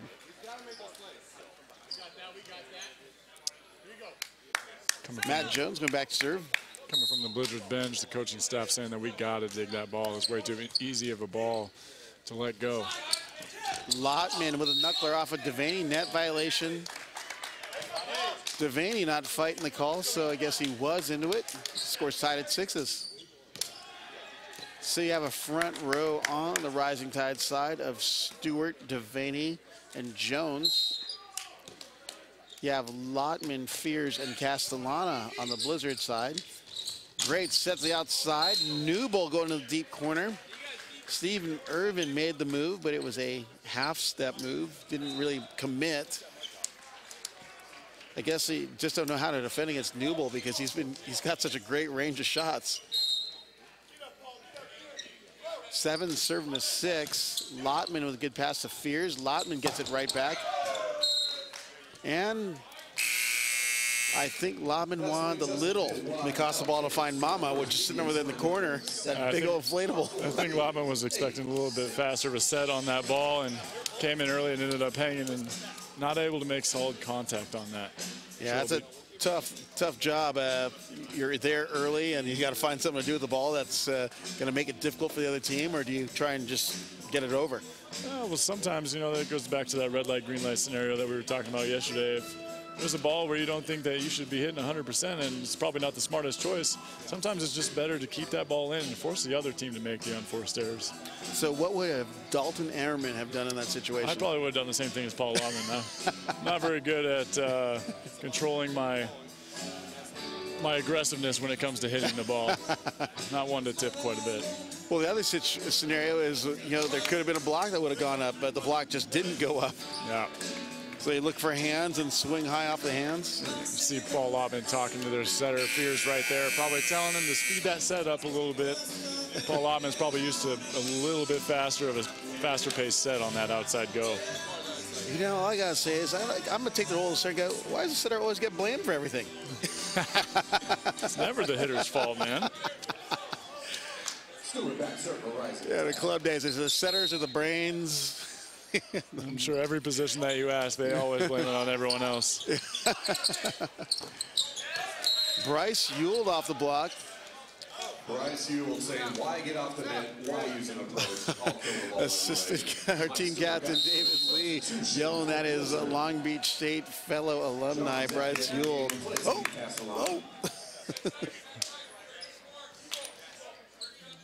Quick pull for Ian Castellana. Zappia back into the game. Let's see if he can make a difference for the Blizzard squad. High set by Fears to Lotman off the outside block. Lotman looks like they're having some connection issues there because, again, you can see he was already at one step into his approach, and he had to readjust based on the height. Yeah, this being Paul Lotman's first match of the tournament, I'm sure him and Fears are still kind of getting used to each other right now. Hybrid down the line, pass by Zakarian, Devaney, Bick to Jones. How about Matt Jones getting the ball out of the back row for Rising Tide? I don't know if you fans can hear the heckling coming from the Blizzard bench. That's team captain David Lee calling Jones over the 10-foot line. Paul Lotman there to help out, but just can't get his hands over the net fast enough. Devaney goes down the line, pass by Lotman. Fears in the middle to Zappia. Oh, great dig by Jones. Up and over by Devaney. Fears sets the middle to Zappia. And Zappia knocks it down. It's 10-8. Correction, 8 serving to 10.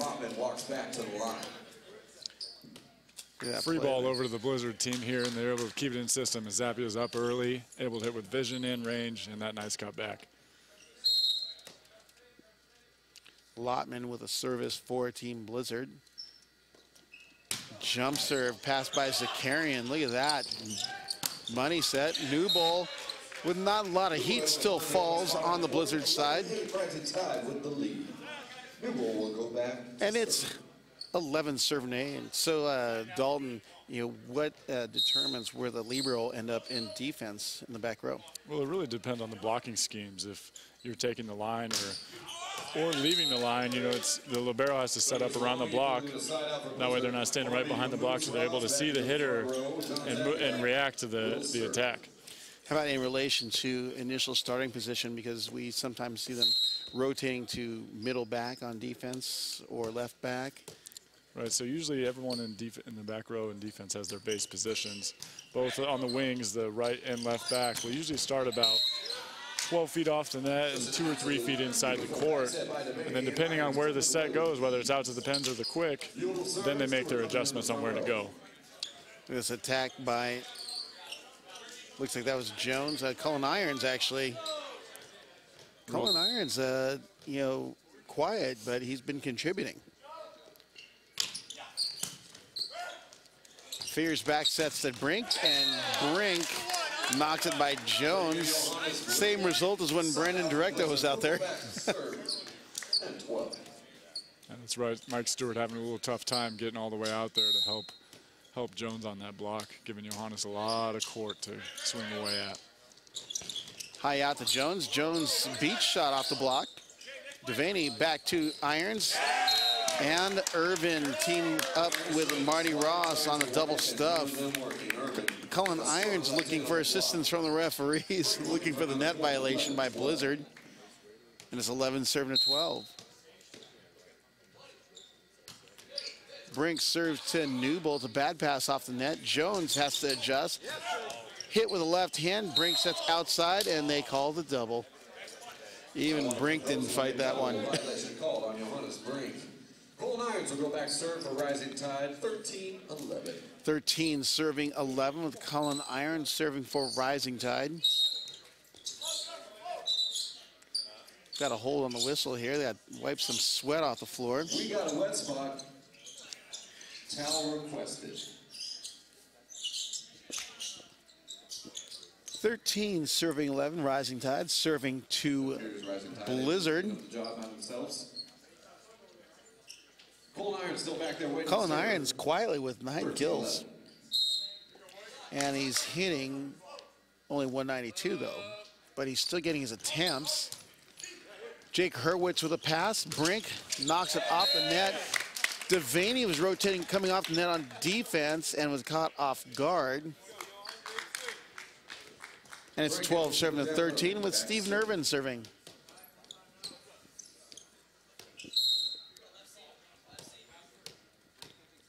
Irvin standing at 6'5" from Palos Verdes, California, former Cardinal.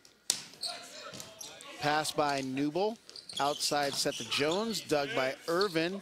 Bump set saved by Fears. Lotman blocked at the net by Stewart. Devaney solo block on Lotman. Actually, they're calling 4 contacts. Devaney wanting that block on Paul Lotman though. The small setters are always trying to get credit for those any block that they can get. Hey man, my pinky got it. As we saw, like when we were watching Riley McKibben play yesterday, he showed that height isn't always needed to block some of those players that jump really high, because sometimes they'll bring that ball down to their level. Yeah. Give them a little early Christmas present, as we like to call it. Career moment. 13 serving 14. Marty Ross serving the 6'9" middle from UC Irvine. Zakarian hand sets outside Newble. Newble off the block, picked up by Brink. Fears outside of Lotman. Lotman gets it off of Devaney. Devaney sets it outside to Newble. Newble inside the block of Zappia.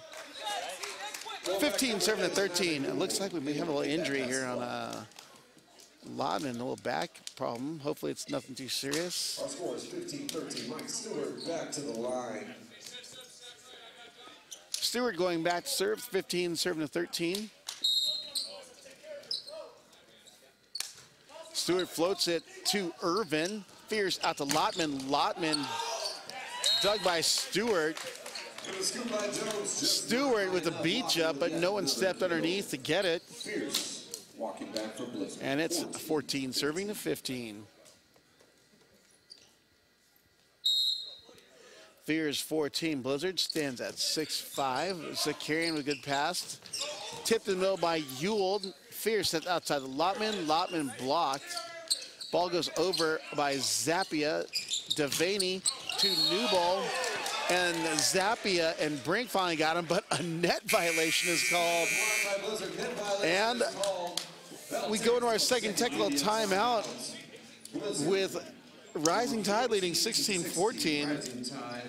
I didn't see a net there, but they have a better view, but that was a total rally killer by the Blizzard. Real tough call for them. It seems like Lotman and Fears are still having a tough time connecting on the outside. You know, the thing is, especially for Lotman playing on the national team, you know, they run a fast offense. That's right. So he's probably not even used to seeing a high ball at this point. Yeah, And even from 15, 20 feet off the net, Yeah. you're playing with that high caliber of players. Usually they're going to keep it in system and keep that fast set going most of the time. And fears in the Stanford system is they run a little higher sets anyways. Yeah. So it's got to be quite an adjustment. Yeah, whereas on the other side of the net, you have the familiarity of Devaney and Irons, so he knows what kind of set he likes to hit. Maybe they're floating him out to the pin. Yeah, to Jones or Directo. First and Newbold. NVA National Volleyball Showcase. We're here in set number 4 where Rising Tide has taken a 2-point advantage. Vinny Devaney, going back to serve up 16-14. The former Gaucho from UC Santa Barbara is now an assistant for Coach Rick McLaughlin. The Gauchos enter the newly formed Big West Men's Volleyball Conference in 2018. Brink splitting the block to the outside. Jones there on defense, but unable to get his forearms underneath it. Yeah, a little bit of a low set there from Fears, but Johannes Brink able to have a quick arm and still get that ball through the seam.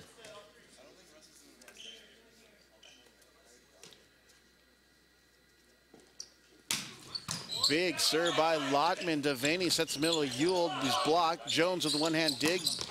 Newbold knocks it out the right side. Actually, it's wide, and we're tied at 16.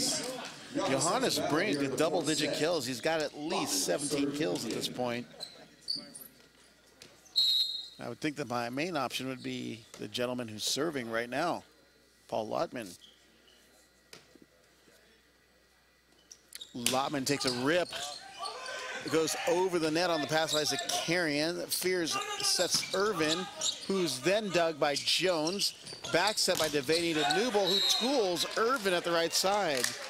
17 serving to 16.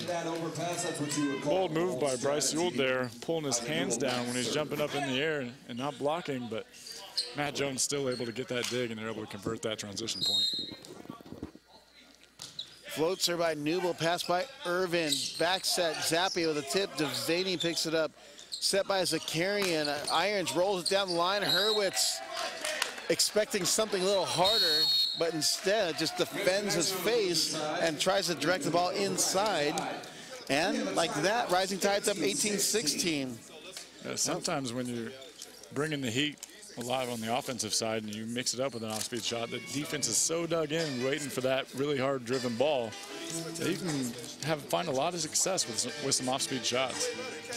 There's certain terminology that we hear quite a bit in volleyball circles that explain what being on your heels means, Dalton. So being on your heels basically means that you're going to be off balance. You're not going to be able to react to an attack. So ideally you want to be on your toes, that way you can, once the ball is attacked, you can react to it, and you're able to actually move your feet forward or to the side to try and dig that ball.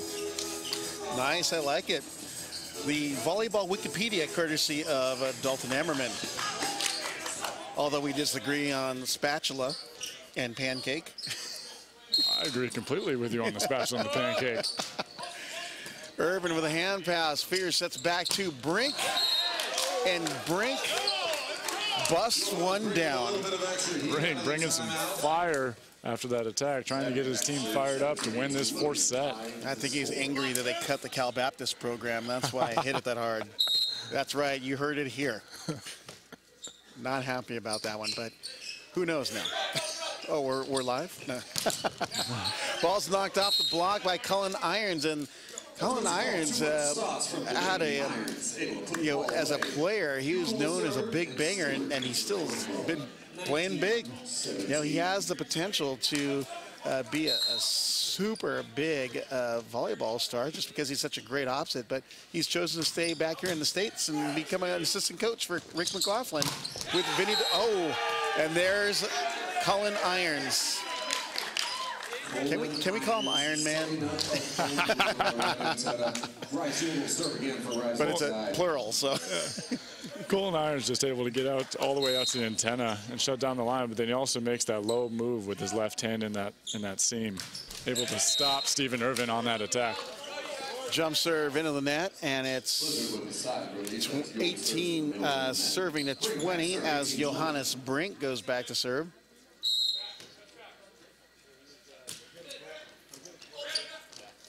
Hand pass by Jones to the right side. Irons hits it wide at the bystander LVC players waiting for their match to come up.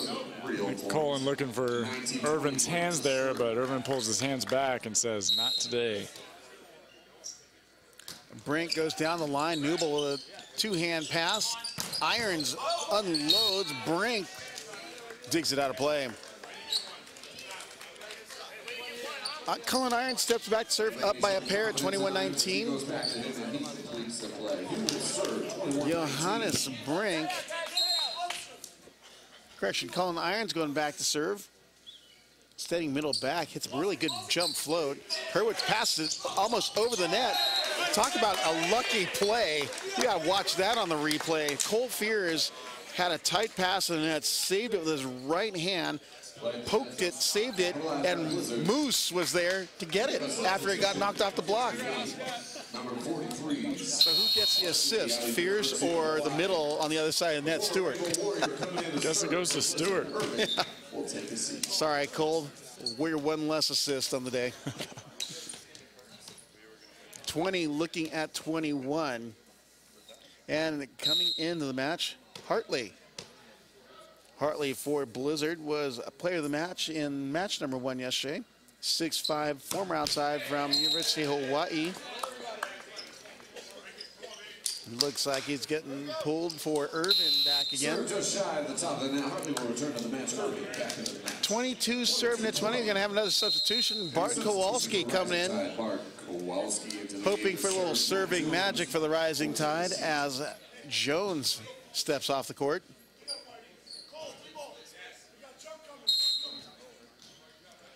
Kowalski stands at 6'1", listed as a setter, but is a serving specialist. Fears sets high out to Lotman, who's blocked at the net by Devaney. Devaney and Stewart go up.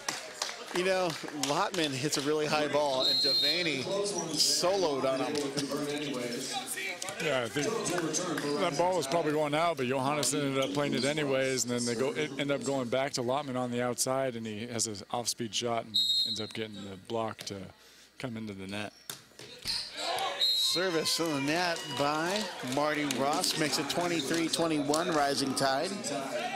Number 14, Mike Stewart back serve. Real important that Rising Tide converts here on this defensive play so they can shut down this 4-set and force a 5th one here.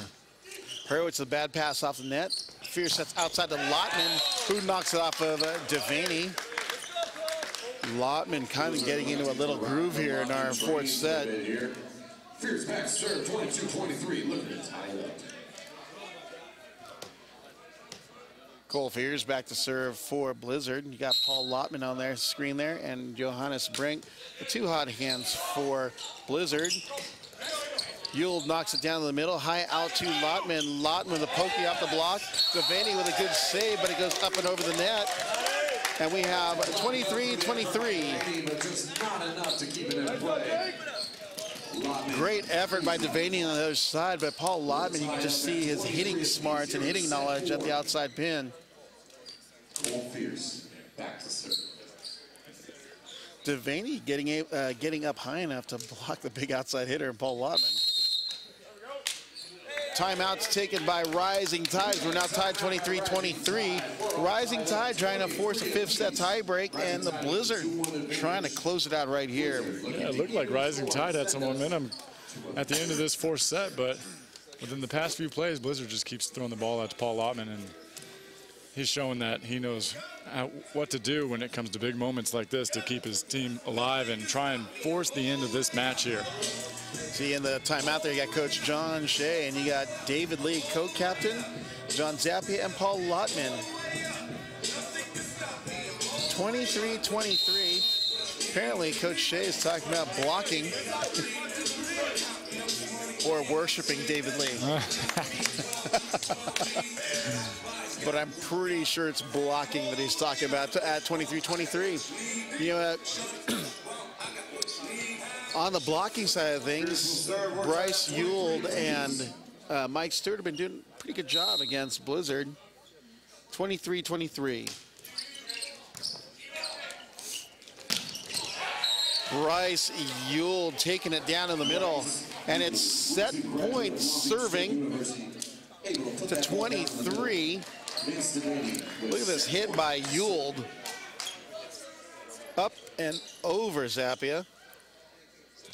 Vinny DeVaney serving for set point for Rising Tide. Jump float pass by Lottman. Fears back to Lottman, and Lottman takes care of business. A little bit of tempo overhead, and the Lottman train continues to roll. We'll go back to the service line. 24-24. Lottman goes back to serve after that big beat down at the right side.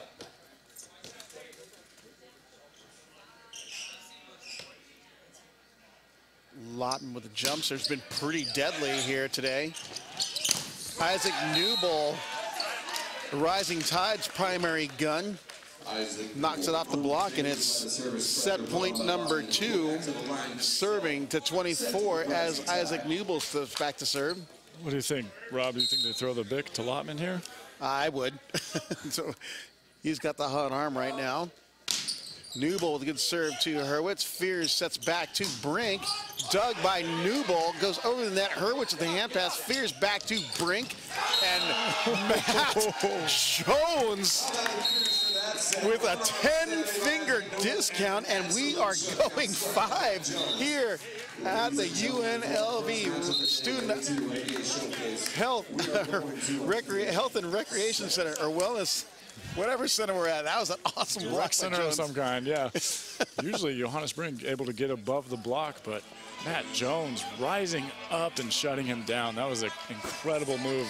And really nice job to get across in that.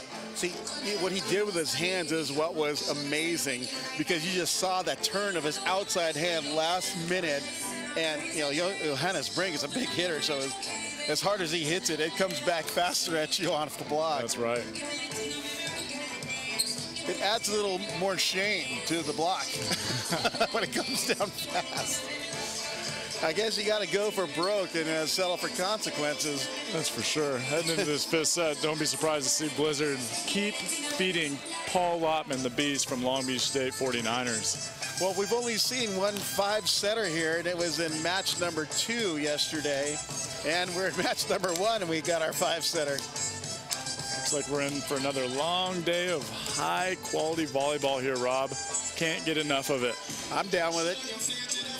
I know the voice can hold that long if we keep going 5-setters, but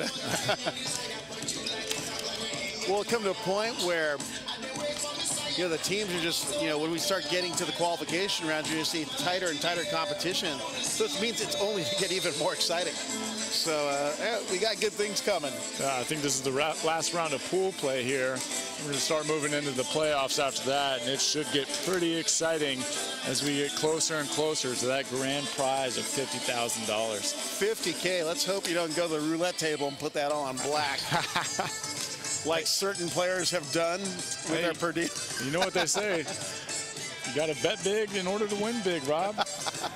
You can't win if you don't play. Exactly. Are we talking about gambling or volleyball right now? Oh, man, it is a good scene in here. You know, Team Blizzard coaching staff doing their thing. That's Coach John Shea and Vinny Pizzuti.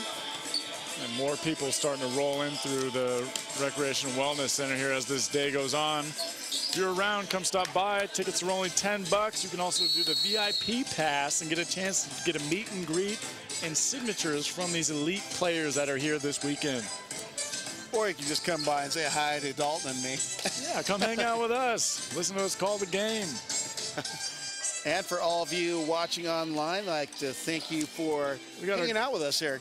We got our guy Paul Munoz, our Data Volley star, giving us these updates on these stats. We got Paul Lottman, who's got 15 kills on 29 swings, hitting over 400 And both the middles here from Blizzard, Castellana hitting a solid 571 and Marty Ross hitting 545. Over for the Rising Tide, Newbold still effective on the offense with 22 kills on 37 attempts, hitting 486. We also got Mike Stewart and Bryce Ewell both hitting over, Mike Stewart hitting 875 and Bryce Ewell hitting 611. Matt Jones is being real effective. He's coming in and hitting at 429. Expect to see a lot more balls go to him on the outside. How big is that Matt Jones substitution for Rising Tide right now, though? Yeah, Brandon Directo came in and had a lot of fire for them in that second match yesterday. Was able to help them get that win, but what didn't seem to be as effective offensively this morning for the Rising Tide. Also, Matt Jones ends up getting that big block for the set point to push his 5th set tiebreak. That's right. So it'll be the impact player. Both teams so far on the Vinny Devaney awaiting the ball for service to prepare our racing set to 15 here in our tiebreak. Blizzard to receive. Devaney 6-1 setter, the Gauchos. That's like Gaucho Elite over there on the far side with Colin Irons, Vinny Devaney, Bart Kowalski, Armin Zakarian, Lotman with the first swing, and that's like a guaranteed point right there. But, you know, the matchup, they've spun the dial, and Lotman's going up against Irons over there and Ewell. So Coach Vinny Devaney and Coach Daniel Davidson doing a little strategy. Irons up and over. Look at that. That was an amazing swing. Yeah, it was. Not a lot of people are going to be able to touch that ball by Colin Irons right there. Yeah, they had another jumper on their team. May have heard of him, Jeff Menzel. Yeah, the leaper. That guy moves around like a puma. He's a very, very physical athlete. I love that analogy, like a puma. Big serve, and the ball falls on the Blizzard side as it ricochets off of the beams here in the Student Wellness and Rec Center. A little miscommunication there from the Blizzard players, taking their eyes off the ball. The ceilings here in the Recreation and Wellness Center aren't very high, so you need to make sure you keep your eyes on it. Jump serve goes wide, and we're tied at 2 apiece. Cole Fears going back to serve, the 6'5" setter. Played up at Stanford. Hand pass by Jones. Ewell going wrist away. Johannes Brink unable to save the ball going on a play. Brink unable to control that ball. Ewell will go back to serve. 3 serving at 2. Kind of an energy dip here in the 5th set. You'd think it'd be the opposite. Yeah, I expect things to pick up here pretty soon because, I mean, someone needs to jump out in this lead here pretty early in order to get this 5th set to win this match. There you go, John Zappia with a little jump and thump in the middle. Able to put it down. Send it full up and back to the line. Look at Zappia on this play. He's able to get up nice and early. If you watch Bryce Ewell here, falling back on his heels. We didn't teach him that at Long Beach State, that's for sure. The heel D, that doesn't sound good. Big serve by Lotman again. High ball, look at that, money ball. Rejected by Johannes Brink. Paul Lotman just unloading from the service line. We know he's got that, but I was like looking at Johannes Brink's SWAT patrol out there. 4 serving to 3. Lotman, the 6'6" outside hitter from Lakewood, California. Lives down in the LBC, I believe. And has a little one with his wife. So he's glad to be in the States. Can you imagine having a pro league and being able to stay around with your family? Oh man, that just makes things a lot easier, especially for these older guys that are starting families and have other jobs. It just gives them a chance to keep playing the sport that they love at a very high level. Fears outside to Irvin. Look at that dig by Iron, set by Jones. Devaney with a swing, his first of the entire tournament. Brink rolls it, dug by Irons. Devaney high out to Jones. Jones inside the block of Zappia. 5 serving 4. Colin Irons. Yeah. Oh, I hope they show the replay of Vinny Devaney's swing. That's real heat right there. Hold the phone. He's got a cannon. That's right. Always got to give love to the setters. Unsung heroes. 5 serving of 4. Irons on the jump serve. Hurwitz, tough pass to the net. Off the block is Brink. Armin Zakarian making a move, but unable to get distance over there. That's a hard hit ball. He was definitely looking all hands on that one. So if you have an attacker who you know is going to be looking for hands, what do you do as a blocker? Well, that's why it's important to penetrate low and over across the net. You see a lot of guys here reaching up too high. Exhibit A right there, Marty Ross, and then the ball ends up getting hit under their arms and through the net. So that's why low penetration is key when we're blocking. Good call by Dalton Armerman. Hurwitz with a good pass to Fierce, right side. Bad set though, ironically. It's almost, it was set 2 outside the pin. Brink looking like he was looking for hands, but Newell making a smart move and not putting his hands up on that play. 7 serving of 5. Rising Tide making a move right here. Lotman with the pass. Fears on his knees to set out to Irvin. As the carrion just ducks out of the way like dodgeball. Dodge, duck, dive, and dip, duck, dick. dive, I can never remember. We'll Google it and get back to you guys online. 8 serving of 5 as the teams switch side here in set number 5. Rising Tide up 8-5. Matt Jones going back to serve. That's right, all the momentum on Rising Tide's side of the court right now. They need to side out and try and get Paul Lotman back to the front row so they can get to their go-to guy on the offense. We have a timeout taken by Blizzard, now down 8-5. What are you telling your team if you're Coach John Shea of Blizzard? Oh, you know, you just need to settle down, get a pass, and try and get back in a rhythm. And we also need to see a little more offensive production from someone besides Paul Lotman right now, because they're having a tough time executing without him in the front row right now. 8-5 here, and Rising Tide with the addition of Brandon Directo and Isaac Newell. Obviously a big impact because they were playing well yesterday, but they were lacking a little punch at one position, and apparently that one position was at the OH 1 or 2 position, because Matt Jones was playing well yesterday, but they need an additional cannon. That's right. Newell has just been a very offensive force for the Rising Tide today. Still hitting over 400. So you're watching the NVA Pro Volleyball Showcase. We're day number 2, match number 5 for us here in Center Court or Premier Courts. The Ivy League service coming from Matt Jones. That's right, Harvard and the EIVA being represented here. Standing float serve to Hurwitz. Right side to Johannes Brink. Jones made the dive. Armin Zakarian just saw a flash of light go by. That's look at this ball right here by Brink. That's a great camera angle. That is just, I mean, almost a foot over the top of Newell. He doesn't really know what else he can do there. Float serve, not a good way to keep you in the game, though. That goes out of play. It's real important, especially in these, as it gets later in these 5th sets, that you keep that serve in. I mean, give yourself a 50% chance more to score a point just by putting the ball in the court and forcing the other team to deal with it. Stewart with a float serve down the line, passed by Hurwitz. That ball is set outside the antenna and tipped off the antenna. Point Rising Tide.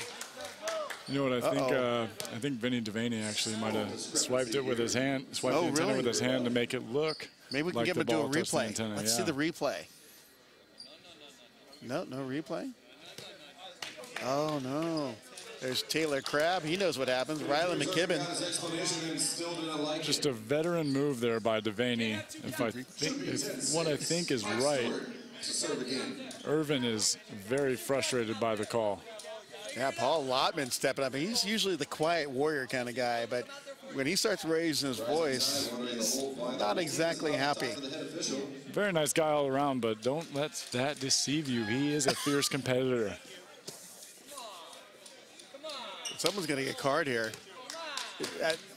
At other levels, this would have been a card already, don't you think? Oh, even the Rising Tide mentions how much longer. I love the two sides of every issue here. I mean, we got to mic everyone up. I mean, that would make the NBA a little more attractive, wouldn't it? Oh, yeah. We're claiming it right here. Dalton and I. As if it isn't already enough, but miking up these players, I'm not sure if all the fans want to hear what's going through these guys' heads. Oh, you get several quotables. They'd be like Wednesday wisdom every day. Monday motivational quotes. Matt Jones serving. Float serve down the line to Hurwitz. Fierce sets outside of Irvin. Irvin, look at that. I'm gonna call out the big man. Vinny Devaney with a solo stuff. That's right, looking like Riley McKibben out there, getting low and over, showing that height doesn't matter when you're blocking. And when you always have trouble, always call my cousin Vinny. Big block to make it 11-6 for Rising Tide. You know, as far as I'm concerned, Vinny Devaney is a player of the match for me. Oh, I mean, without a doubt. Either that or Newble has been highly effective out there on the left side. That call that they made right there was a huge momentum changer for Blizzard. It's going to be interesting to see if they can climb their way back into this match. Yeah, we've got some good action here. Look at that. In the timeout of Rising Tide, they're fired up. You know, it's even in watching play like some of the best matches, what gets people fired up is when your setter goes out and gets a big block. That's right. You know? Remember, in the 2008 National Championship match, Luke Murray, they listed him at 5 or 6 foot for Penn State. He was setting Matt Anderson, but he got 11 blocks in the National Championship match. Yeah, short guy, but he got up. Right side attacked by Johannes Brink. Off the block down to play. Isaac Newble looking back at us. He knew he had him, but he just couldn't get high enough. It was a pretty solid touch by the block there, slowing him down. I'm surprised that the Rising Tide defense wasn't able to play that ball up. 11 serving to 7. Stephen Irvin going back to serve. Service into the net for a point, Rising Tide. That's 2 service errors here in the 5th set for Rising Tide. Vinny Devaney back serve, Rising Tide. Vinny Devaney, all-star from UC Santa Barbara. Yeah, I'm going to pick, my setter's always my favorite guys here. Devaney floats it cross court. Hand pass by Lotman. Back out to Lotman. Little stutter step there. The miscommunication. Again, there's that setter-hitter tempo issue going on there. That's right. Paul Lotman, being the veteran, though, is still able to get the kill. Well, we saw the softer side of Paul Lotman on that one. With a tip by the block at making 8-12. Ewald steps in, shows his passing game. Isaac Newble with a little rock and roll. Aloha style, of course. 13 serving 8. 13 serving 8. Rising Tide serving to Blizzard. Hand pass by Irvin, set out to Lotman. And that's a little slap down. It's like Cullen who? Yeah, Cullen Irons was out there, but somehow Lotman's still able to get it down the line, and it looked like Irons was taking line. Here we see in the replay. For the first time in a while, Fears actually has some tempo on that set, so I feel like that was a little bit more in Lotman's wheelhouse. Yeah. Newble with a hand pass, back set to Irons off the block. And we have match point Rising Tide serving to 9. Match points, 14-9 substitution for the Substitution, Brandon Directo in to serve for Bryce Ewald here in our 5th set tiebreak. Gets the whistle, and we're ready to go. See if he gets us on the serve. Big serve. Hurwitz with a good pass outside to Brink. Blocked at the net by Cullen Irons. And look at that. Rising Tide comes back, being down 2-1 to take the 5th and the match. 25-20, 23-25, 24-26, 26-21, or 26-24, and 15-9. Dalton, what'd you think of our match here?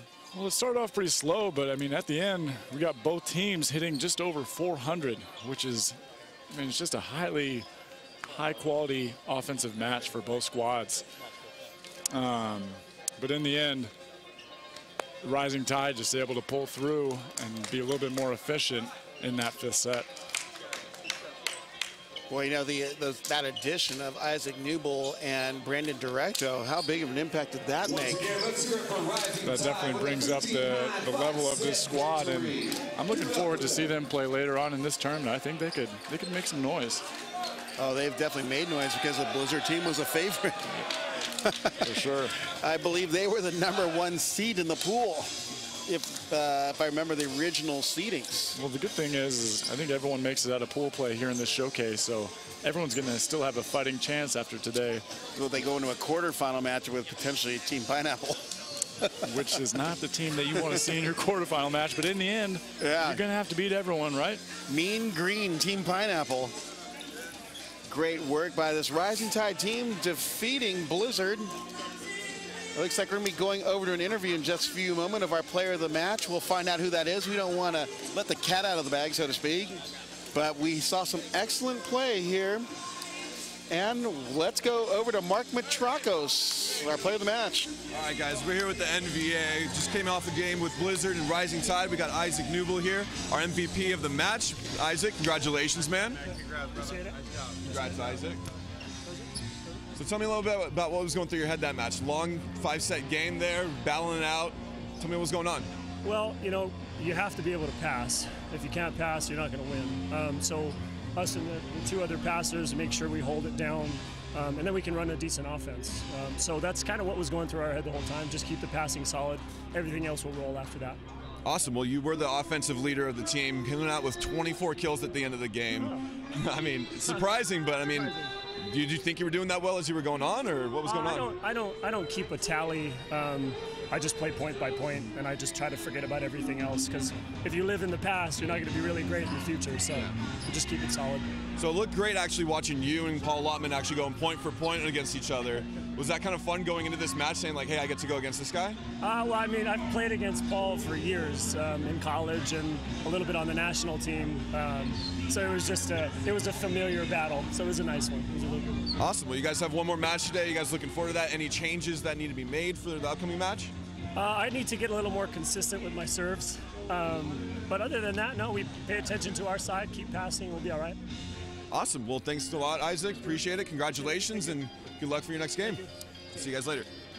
Thanks a lot, Mark. And we had some good stuff from Isaac Newble. Yeah, 24 kills with a 61% hitting efficiency, while also only passing 95% efficiency. You know, talk about an all-star. That was definitely the pick for player of the match for sure. Thoughts, Dalton? Yeah, I mean, just hitting at 61% is unreal on the outside, and just shows you how effective Newble really was out there today. We also had Bryce Ewald, who was also hitting at 60% and scoring 13 points for the Rising Tide team.